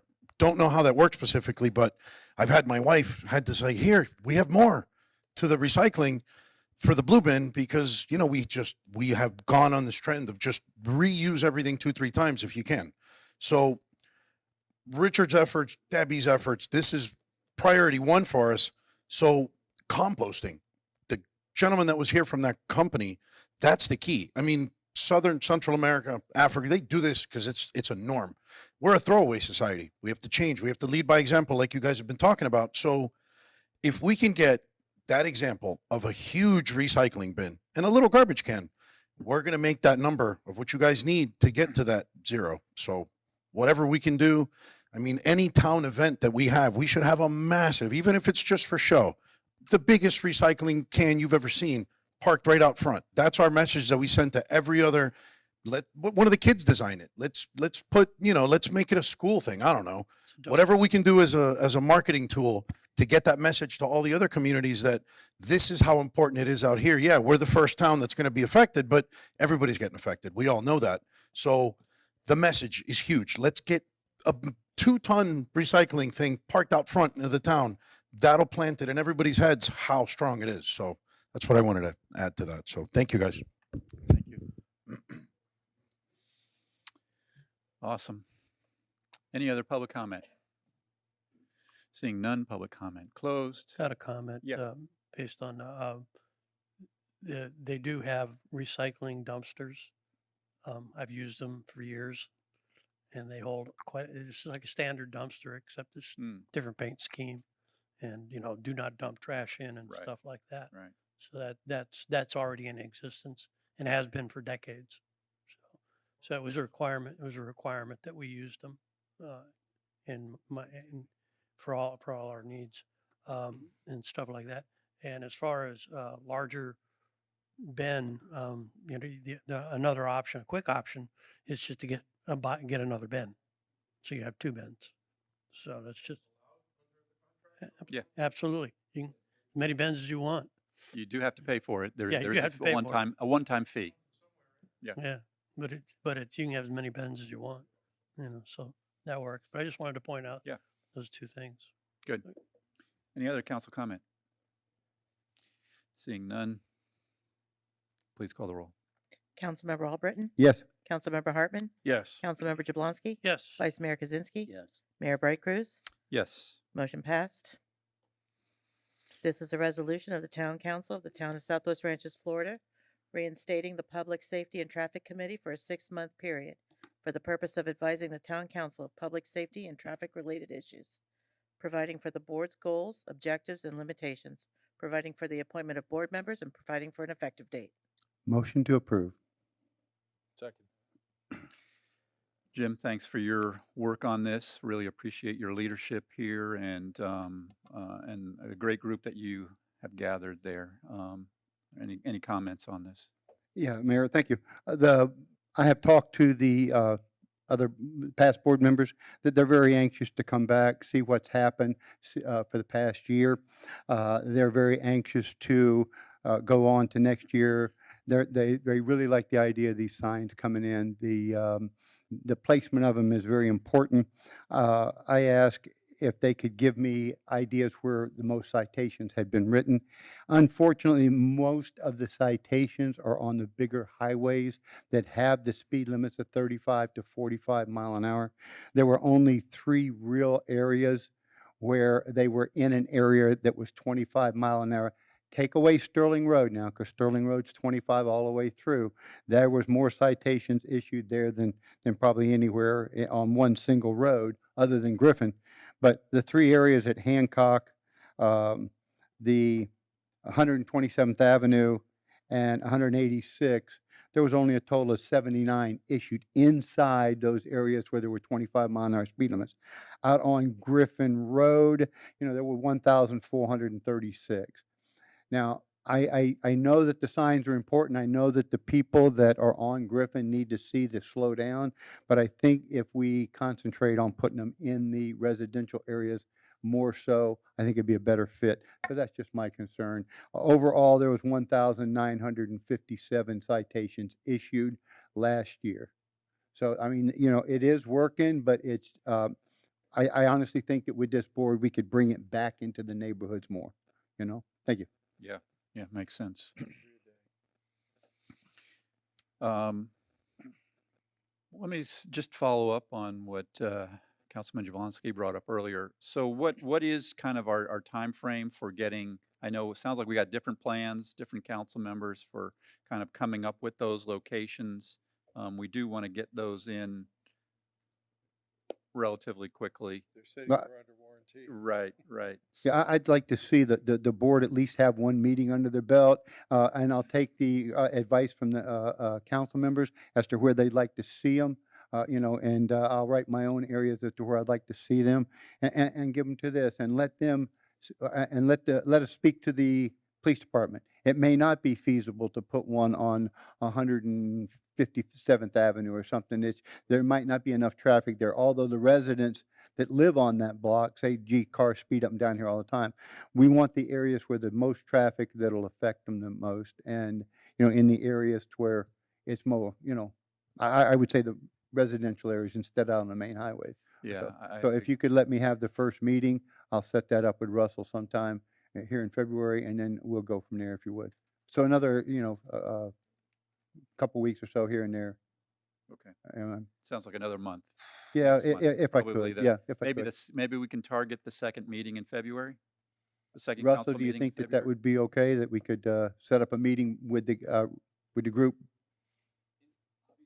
Yeah, Yeah, we have the members already that are still interested. Yes, right? sir. They're all interested in Right. returning, so we shouldn't have a problem starting a meeting. Yeah, good Right. having it. Yeah. So if we can Okay. just have that meeting prior to the second council Right. meeting Yeah, in February. right. Correct. Yeah. Right. Yeah. and I'll get with Russell, and maybe we wanna could have get those Davey speed come bumps in. Yeah. Russell, maybe we could have Davey come in and talk to us about the effective areas or so For on that sure. first meeting, the That's very definitely first going to be meeting. part of the discussion. Yeah. Make it an object that we want these signs out, make it a point. Yeah, Bob. So Russell reminded me when we had our meeting on Tuesday that I owed him locations. And I've been thinking about it all week long. And I honestly, I know we have traffic areas, but does it make more sense to put it closer to Griffin Road? Does it make more, so we slow them down sooner? Does it make more sense halfway down to remind them that they're speeding? I don't know. So I'd really like some feedback from the board. I think would be beneficial. I'll just give you I just went through it. I mean, it's really up to you guys, but I couldn't resist giving my 2 cents. And I didn't really, I didn't at all I picked roads that I knew that I felt were traffic issues. And then I would leave it to the professionals to define the right spot on that road where it's going to make the most sense to put that sign. So I personally, I don't think I have the expertise to pick. Well, that's just it. That But makes I sense. would just what pick you're the saying. road. Yeah, just pick Yeah, the road, yeah. and let them figure out where it's going to make the most sense on that road. I committed to him by Friday, and that's tomorrow. So Mayor, got a quick question. When you picked your roads, did you use anything out on Griffin? Did you put anything out on Griffin? So here's what I did. Okay. I'm 100% on board with what you said. To me, we're missing an opportunity if we don't have these in kind of the internal part of the town, right?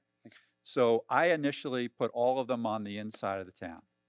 And then I thought, wait a minute. What about Griffin? What about Griffin? Yeah. It is a racetrack out there. And we, as far as fatalities are concerned, that's where the vast majority of them happen, on Griffin. So at the end of the day, I did put one on Griffin on the east side and one on the west side. It wasn't in my original list, but All right. just frankly, just before I hit enter to Senator Russell, I added them in. How far is your east side? Once again, I didn't pick locations. I didn't pick see. Got it. locations. I just picked the road Gotcha. and figured leave it to the professionals to find the exact location. It's funny you had that thought because right, Russell? We discussed Griffin Road also. Yes, we So did. it doesn't like I'm camping on your idea. Because to me, that's kind of a phase two. I mean, let's get these in the neighborhoods. Yeah, that's- with Yeah. big problems. Well, with Griffin- That's the primary. But I mean, if we had them on both sides of 75, people are warned right away. This is not a 55-mile-an-hour road. Flash, flash, flash. It's Yeah. 45. So I think Griffin, and I'm not sure if we'd want to do anything on Sheridan, or that probably doesn't make sense. Could we do it on Griffin? It's a Broward County Well, road. that was the other thing Russell said. This would require, we can't just put them where we feel like it. We'd have to get approval. Right. No different than we had to do for the open. Yeah, I'd rather see Correct. the I internal think they'd give roads. approval, but The, we- the three sites I picked, okay, I only got one road in Rolling Oaks. It's the main drag. And I've got, it's right at the midpoint, Yeah. both ways. Then my third pick was based on ticket counts that I had received between 185th and 172nd, which are both in my district on the fringes. Yep. And 185th had like, I don't know, 50, 40, 20, somewhere in there. Then 172nd had like 100 and change. So it was real obvious that is going to be a benefit more for me. Even with Yeah. the speed bumps. Huh? Even with the speed bumps. Yeah, even with the Yeah. speed bumps on 172nd. Yeah. So I drove it and I found an area where there's a very Long open stretch. expanse between the speed bumps. Happens to be right outside a landmark on the north side of it. So I picked that area. Two reasons. One is it's the one where everybody gets up to speed going north. And the second is it's the least obtrusive to any of the neighbors. It's shielded by all the plant that's on where the property line, where the right of way, extends. Because last thing you want is, somebody having that right outside their house. Right. And all three of my locations that I picked all satisfy that requirement. For my, Gary, there were 143 citations issued on 172nd last year. I was close. Right. Right. And versus 185th was much reduced. Yeah, I had 172nd, 178th. I put it on actually 188th rather than 185, 186, because there's already a sign on that. Yeah, road. you go. It depends I on know. which Yeah, direction. yeah. But I was just trying to spread them out a little bit more. Well, and in Rolling Oaks, I want to put one on one way, one on the other way. Hmm. Because I walk it, I see it, Yeah. I know it, Yeah. and I almost get hit by Yeah. it every Well, I every definitely time. defer to you all to pick the right spots. Yeah. All right. Any other discussion on that item? Any public discussion on the item? Seeing none, public discussion closed. Please call the roll. Councilmember Albritton? Yes. Councilmember Hartman? Yes. Councilmember Jablonski? Yes. Vice Mayor Kaczynski? Yes. Mayor Bright Cruz? Yes. Motion passed. Mayor, one quick suggestion. Can we buy more signs?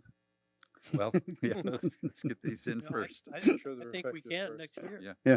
yeah. I think we can. Budget. Yeah. All right. We're off. Item number 17 May- is the review with the charter officials. Yeah. We did have a meeting where we gave our specific feedback to the charter officials. Not sure what Yeah. more we need to do on that. Nothing we need to do. Everything has been basically directed and it's been taken care of at this point. So there's Okay. nothing actually. We just needed it to appear on the agenda because it was tabled from the Okay. December meeting. So it Yeah. needed to appear here, but everything's been Yeah. dispatched. I will say that I feel that we are very fortunate to have the charter officials that we have in place. They do an amazing job. The transition has been super smooth, and we're fortunate. Thank you all for the jobs you do every single day. Thank you. All right, item number 18, park policy discussion. Thank you, Mayor. So item number 18 is before you because we had a request. I'm just going to give you a quick background on this just to introduce. Sorry? Oh, okay, yeah. So we had a request for a reservation out at the Rolling Oaks Barn. Someone was requesting to utilize balloons as part of their event. And balloons, the use of balloons, confetti, and other items have been determined in the park policy, the reservation policy, to be a prohibited item to be in there. I looked for some kind of latitude or some kind of accommodation that I could make within the policy. I didn't see the language that would afford me that opportunity to provide an accommodation. So the options before the council at this point are basically A, to either do nothing with the policy and leave it alone and leave balloons as a prohibited item. 2, amend the policy if you so desire to do that, to allow for balloons to be utilized. And then 3 would be basically to grant an exception in this particular case. I know that Mr. McKay, former Mayor Doug McKay, is here. He wanted to speak on this particular item. I think Keith has some things that he wanted to add to it as well. Sorry, Mayor. May I? Yeah, go ahead. Okay, sorry. I just want to make it clear. I said to Russell before, I knew that Mayor McKay wanted this item on the agenda in order to discuss his request. But I mentioned to Russell, it's never appropriate to change a policy of the municipality for one person for one event. Right. Instead, I would never recommend for you to change the policy under that number 1 option. Instead, unless you want to do it wholesale for the entire town. I instead would tell you that if it's either no, we don't want balloons at all, or B, if we are going to allow balloons on this one occasion, you grant essentially a special exception to your policy and say, listen, we will grant you the right to have balloons provided that you do X, Y, and Z. You all can require additional deposit. You could require cleanup measures. There's a million other things you can do if you so choose to allow it. So from a legal standpoint, unless you want a wholesale change across the town, I don't recommend one. If you want to allow it at all, please put conditions on it and do it as just one, time consideration, or 3, just terminate it and say, no, we're sorry, we're not going to go forward. Gotcha. I have a question for you. Are we talking about every park or just the barn? This is, and that's what my point was. Just is the that barn. On this, what's come before you Yeah. was essentially every park in every. Let's let Mayor. Good to have Yes. you here. Why don't you educate us on what you're looking Mayor, for? Vice Mayor, Council. It's I'm renting the barn for February 17th for my nephew's baby shower. And their baby shower, they want balloons. We know you're not allowed to affix them to the walls or to anything in the building or any of that. I've been to a gazillion parties at the barn and there's been balloons. Right. And so I was a little shocked to learn that you weren't allowed to have balloons. But the balloons that he has, I don't know if you have the pictures I sent you, but they're attached to their own theme, their item. They're not attached to the building or attached to anything. And the people that bring them and do it are the same people that are doing the cake and the desserts and the balloons. And it's like $2,600 to do. And the balloons are a big part of it for the pregnant girl, for her pictures and for her event and whatnot. So I was a little shocked that you weren't allowed balloons, since I've been there a gazillion times. There's been a lot of balloons, and I'm sure you all have too, not realizing that the balloons were not allowed. So when Russell made me aware of it, I said, could you put it on the agenda, please, so you just come ask for it. I'm not asking you to change the rules or anything like that. I was just so surprised. I said, let me come ask for a special exception just for this event. The people come, they clean it up, they do it all. I will be attending the event, obviously. So anyhow, that's what I'm here to ask for. Awesome. Thank you for coming. Appreciate it. Yeah. Well, I'm going to give my thoughts on this. So I think that I think that rule is there for a reason, and so I think it makes sense. However, I think that a special exception makes sense here, because the reason why I say that is because I believe if somebody is in a situation where they want an exception from this rule and they have to come before the council and explain it, then they get to look us in the eye and realize that this is an important thing to our town, and we expect you, not you or Me. whoever it is that Right. follows you, to clean it up, to not have any issues for our animals, the birds, whatever, I'm not balloons about to have any escaping. mud on my face. Yeah, right there. yeah, and to be able to, that we can drive home the point how important it is, and you can hear it from us that this is, and we can, make a judgment that, you're gonna follow the rules and you're gonna be very careful, which I'm sure you will. So that's I'm not really in the mood to change it from the standpoint of, oh, okay, we ought to allow balloons all the time, because it's there for a reason. But I think if somebody comes here and we feel confident that they understand the importance of it and they're going to follow the rules, I'm okay with the exception.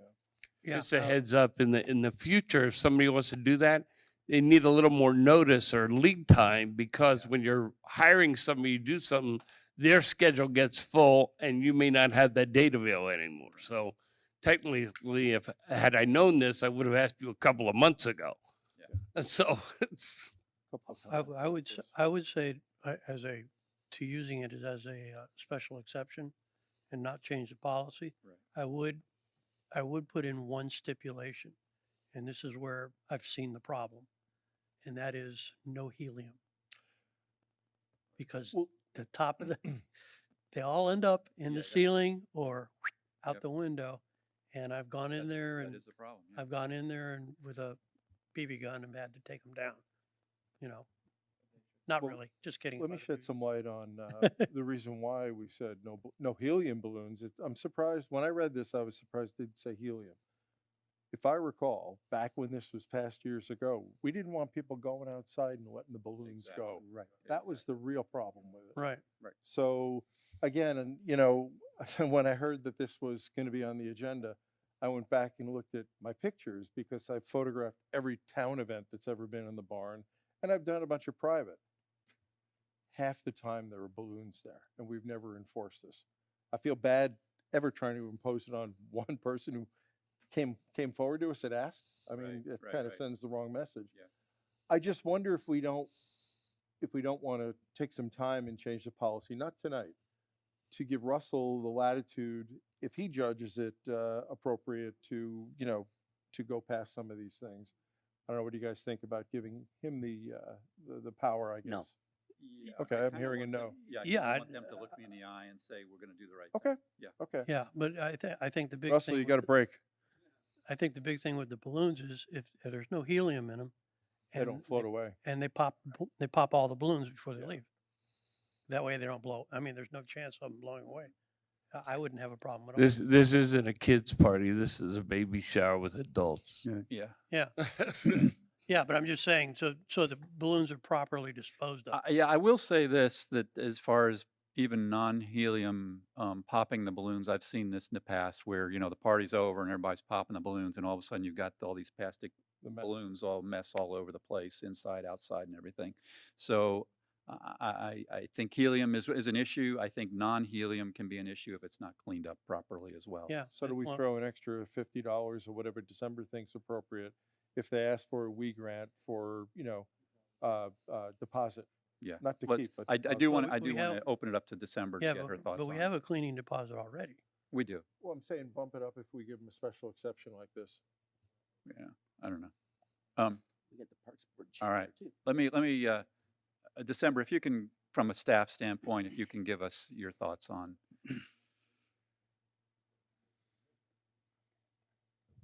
Thank you, Mayor. I know that I probably look like the Grinch because I don't want this to be the fun that doesn't allow anybody, the town that doesn't allow anybody to have fun. But we spent, quite a good deal of time over the last several months talking about zero waste, and helium is not the problem. The material that the balloons are made of is the problem. And no matter whether they're properly disposed or not, if they end up in a landfill, they're ending up in our water supply. They're ending up in that canal that's going out to the ocean. They're being eaten by critters in the ocean. That's in our food chain. It kills the animals, and it's in our food chain, microplastics. Y'all see the news every day. They're talking about this plastics pollution. This is where zero waste begins, guys. There's no good reason to decorate with balloons. Those displays are gorgeous. But I have this conversation with every single resident, every single person who calls for a reservation. Every single day we're educating people about this. This policy's been in effect since 2009. There's never been a party that had balloons that I knew of that was allowed to do so. It's not that we don't enforce it. I don't go to every party and tell them, oh, if you have a balloon, they have to. We tell them that before. And it's an honor system. So obviously we're not getting honored the way we need to. But I really want to make it clear that there's no balloon out there at this point that is environmentally safe. There's no plastic bag or anything that doesn't end up looking like food to a hungry whale or dolphin or otter that eats krill and jellyfish and whatever. And okay, why do we have to care about that? Those animals eat the animals that we eat. We're all dependent on the responsible choice here, and it's got to start with things like this. And I don't have any problem with people decorating with a lot of different things. If it was about cleanup, I'd clean it up every day and twice on Sunday and let people have fun. It's not a big deal to clean it up. I can get a vacuum cleaner out there. It's about what happens after it goes into that trash bag, after it goes into the landfill, after it blows away in the wind. And those of you who were at the carnival, there was one game at the carnival where they were throwing darts at balloons. They weren't filled with helium. They were floating all over the park all weekend long. That stuff gets into our environment. That's what it's about. That's the only reason it's there. So thanks for letting me say that. I appreciate it. Yep. Thank you, December. So, Blaine. Let me just, any other public comment?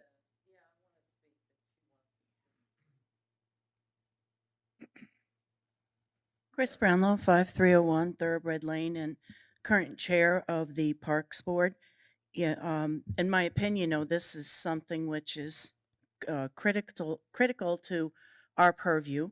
And December basically encapsulated everything about how detrimental the balloons are.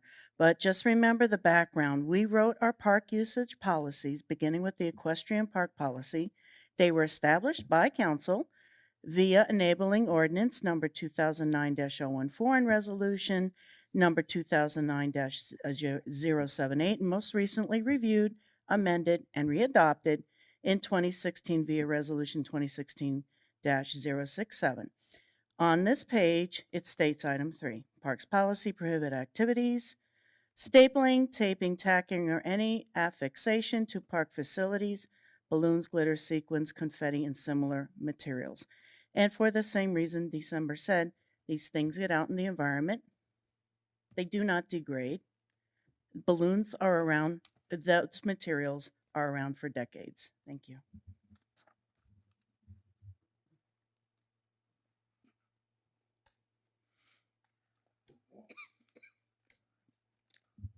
I don't have a dog in this fight. Number one, I was chair for 18 years of the Parks Board. She just gave you the date, so I must have been responsible for this. I support protecting the environment and protecting the grounds. The only reason that I don't see a problem with this, number one, it's an art piece and a decoration for an affair. Number two, it's in the building. It is not going to be outside. It is in the building. And number three, it is removed by the people that put it in. I have seen this before at other parties. And in fact, I saw one that they used for 2 weeks. I don't know how, because if I blow up a balloon, that sucker won't stay longer than a day. But they take very good care of it. A lot of work goes into these art pieces. I'm not going to do the balloons myself, but I don't see the problem in allowing it. If you don't allow it, you're just restricting more and more what you can do in that park building. It's in the building. If somebody were to use a little confetti in the building, even in my house, I get the vacuum cleaner and clean it up. So, I mean, I don't know how far you guys are gonna go. Thank you. Thanks, Kay. Richard Ramcharatar. I don't know if you noticed, but a bill has been filed on this legislative session that would outlaw the release of any balloon lighter than air in Florida. Following years of concerns voiced by environmental experts, the current Florida law allows 9 or fewer balloons to be released within a 24-hour period. These balloons that are filled with helium, a finite, rapidly dwindling resource, travel hundreds or even thousands of miles. They land as litter on beaches, rivers, lakes, oceans, forests, and other natural areas. And the 2 most common types of balloons are mylar and latex. These balloons contribute to our plastic pollution problem. Although balloons only take moments to release, they could take hundreds of years to biodegrade. Over time, these balloon pieces get smaller and smaller and eventually turn into microplastics. Balloons also harm marine life because they're often ingested by animals. So this measure would make it illegal to intentionally release a balloon, and perpetrators could be hit with a fine of up to $150 if they're caught. Thank you.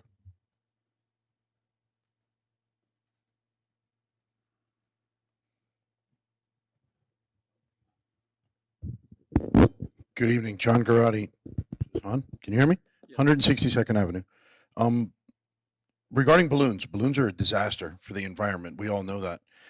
But just Googling real quick, I don't know how factual this is, but there is balloons that compost now or degrade less. I don't know if that's a marketing tactic, but I believe in giving people a way to go. I'm just a sucker for that. Like, if there is a way to keep the parks super clean, keep stuff out of the landfill, maybe have the vendor be totally responsible for the balloons if you're going to allow that. Something. I don't know. I figure a no is just people are going to do it anyway. I mean, nobody wants to do that, but maybe we can look into something where the vendor would be totally responsible and fine the vendor. You know, I don't know, just my 2 cents, but saying a complete no, I don't know. That's just never good, but I'm not in the balloon business.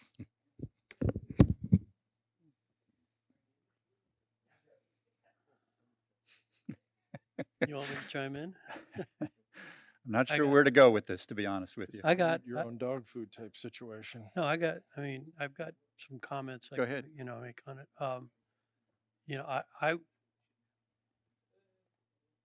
Yeah, you do what you can do, but we don't require biodegradable plastic, paper plates. They can come in with any kind of plate they want. We don't require a certain kind of utensil that is going to biodegrade, come in with that. And then we don't require if they bring in plastic tumblers or what have you, or, I mean, how far do we want to take this? I mean, this is a one-off type event. I don't see this as being very repetitive. I'm inclined to allow this. Yeah, it's harmful to the environment overall if it's not disposed of properly. I think that's the key to the whole thing. But so is the plastic plate, which we have no restrictions on plastic plates, no restrictions on plastic cutlery, serving trays, metal serving trays, the whole enchilada, that goes into the dumpster. I think it's just how it gets handled. If the balloons get popped, put away, put it in a garbage can and properly disposed of. Right. And we are talking about a one-off kind of thing here. We don't have a line out the door. We're not taking balloons off the ordinance. Right. We're not taking it off, but we don't have a line out the door of people wanting to put balloons in there.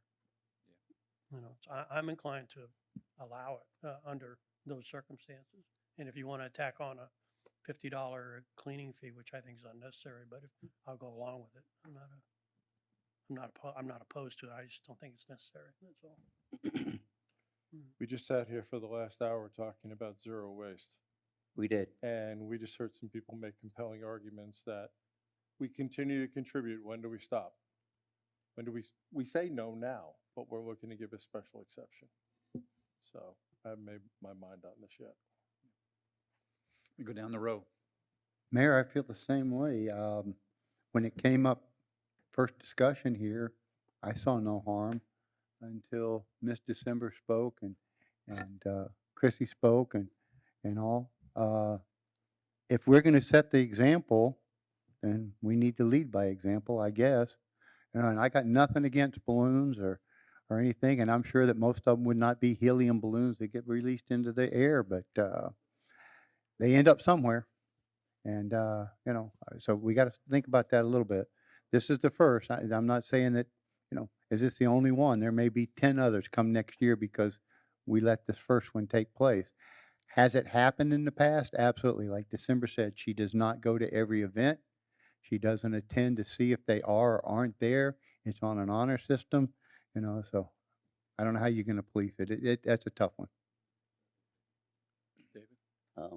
Hearing that this was enacted before I was here, it was enacted initially when the prior Parks Board president was there, or chair. Prior council voted for this when they reenacted it. They felt it was good at that time, but now there's an exception. And knowing that we're here fighting to protect the animals, and I mean, Gary's explanation on town website, his primary purpose is protecting the animals.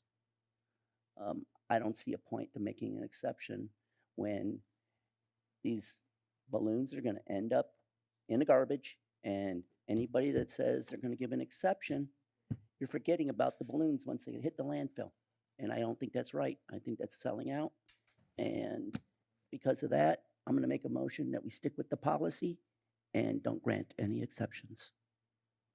That's my motion. If it dies, it dies. That's what my motion is.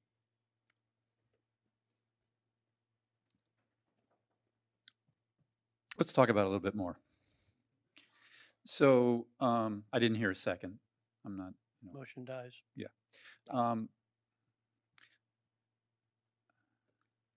I get what y'all are saying, and we've got to, we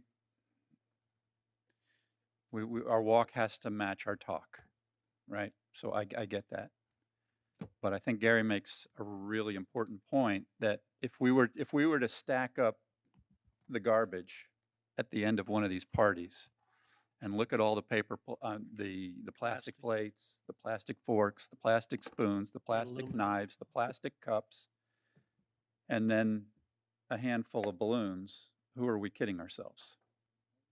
I mean, should we draft an ordinance to ban plastic straws? I mean, that's town? where that's kind of where we're at, right? Yeah. If we're going to I mean, do how this, far do you then wanna we're going to take do this? this, right?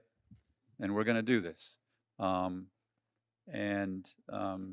And I am really hesitant that someone that actually came to us to get permission because they wanted to follow the rules is the one person that gets rejected, right? Well, thank you for being honest and open to us, and so that we can, yeah. So I think this opens up, to me, this opens up a bigger discussion. Yeah. It opens up a bigger discussion.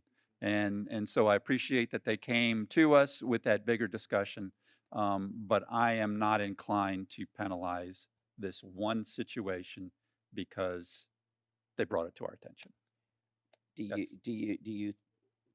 What do you think about the animals that eat balloons? They find it there and they're going to eat it. Does that matter? If they're disposed of properly, that won't happen. Yeah, I don't think that will happen. Is there a proper disposal of balloons? Yeah, it's called a trash bag in the garbage and it ends up in the landfill, right? David, we can't save the world. Okay, do you want to ban plastic straws in the town? You want to ban plastic plates in the town? You want to ban plastic tumblers in the town? We have that authority to do that. You want to do that? The animals are not eating plastic cups. They're not eating plastic plates. No, I think you're taking got it that to idea, an please extreme. share it with me. I think you're taking it to an extreme. I'm not being extreme. I'm taking a position that I think protects the animals and the environment. I agree 100% in doing that. That's why I'm saying you put it gets cleaned up properly. There's no such thing as a biodegradable balloon that I've seen, You didn't have any problem eating off a plastic plate. but the animals aren't eating a plastic plate, is my point. It's protecting the animals. And But the the animals aren't eating the balloon either. Really? Sea turtles do. Yeah, no, This no, no, never- no. this Hang doesn't on, hang apply on. to that. Sea turtles do, If yes, they're not disposed of but properly. not when they're put in a trash bag and put in a dumpster and disposed of properly. Just like everything else, a lead acid battery is safe when it's done correctly. I mean, we could sit here and argue this till the end of time. You know, we're talking about a one-off situation. It's a balloon sculpture. They need to dispose of the balloons properly. They're not helium filled, so they're not going to fly all over the place. I don't have a problem with it. One-off.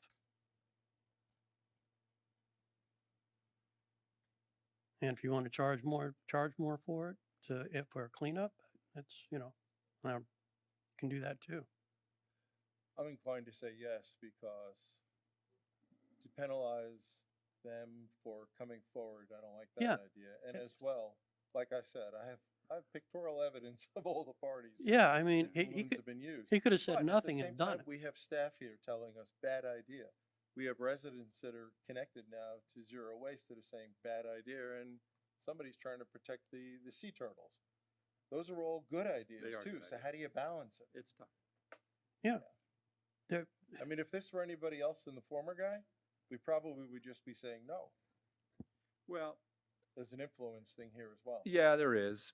But I think the first person coming on board, being honest and upfront and coming to us, I think I would still be inclined to say yes. But,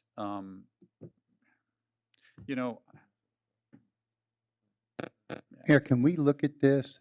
Can we say yes this time, just to compromise, say yes this time, and then look at the ordinance and make it so that in the future there wouldn't be this problem? I absolutely appreciate Doug coming forward. He could have done this without telling us this anything. And so like you said, are we going to punish him? But the idea of the balloons also. So because he did come forward, this first time for us, we can deal with this afterwards and maybe change that ordinance, make it a little more stricter, yeah, I think the ordinance is okay. But I think you're on the right track. I think what we need is better education up front, as Doug mentioned, that people need to know about this earlier on. Yes. So that when they sign up, and I suspect December's doing this in a lot of cases, that when they sign up, that she's letting them know the rules, and the balloons are part of that. Mayor. Yeah. Yeah, let me interrupt. I want to make a motion that we extend the meeting another 15 minutes. Wow, it's been a while since we've done that. Long time. Do I get a I'll second? second it. The vote has to be unanimous. The vote does need to be unanimous. Let's do. Okay, I'm fine with that. I haven't eaten since before noon. I'm very irritable at this point. I can see that. You should probably take a deep breath, David. No, it's because I haven't eaten is the problem. Oh, okay. So take it out on us then. Yeah. No, I'm not taking it out. I'm ready Yeah, to you are. just go home and eat. I haven't had anything to eat. I get this way when I haven't eaten after a while. It's been Okay. 10 hours. Mayor, under the charter rules, you would finish this item. We would finish You this just item anyway. wouldn't Continue. Yeah, so the only thing that would be moved to the next meeting would be the minutes. Yes. Well, Mayor, let me do this. I'd like to make a motion that we do this on a one-time basis, and then we address the issue in the future as far as the ordinance, as far as it's being good or not good. Yeah. But for this particular one, for him coming forward and stuff, I appreciate him doing that. So my motion would be to accept it for now and then deal with it in the future. And the only thing I would recommend to that motion is that that we look at how we Yes. educate Right. folks on this and just I make agree. sure that it's Right. I agree. as up front there as we possibly can make it. Well, I'm confused on this motion now. There's a part of it I could agree with and part of it I cannot agree with. Tell us, explain. Well, I think there should be a better education. That's part of the motion. Yeah. But granting the exception. I'm not. Well, Jim, you made a motion. You need a second? Yes, I do. I do. I'll second it. Any further discussion on the item? Seeing none, please call the roll. Councilmember Albritton? Yes. Councilmember Hartman? Yes. Councilmember Jablonski? Yes. Vice Mayor Kaczynski? No. Mayor Bright Cruz? Yes. Motion Good night. passes.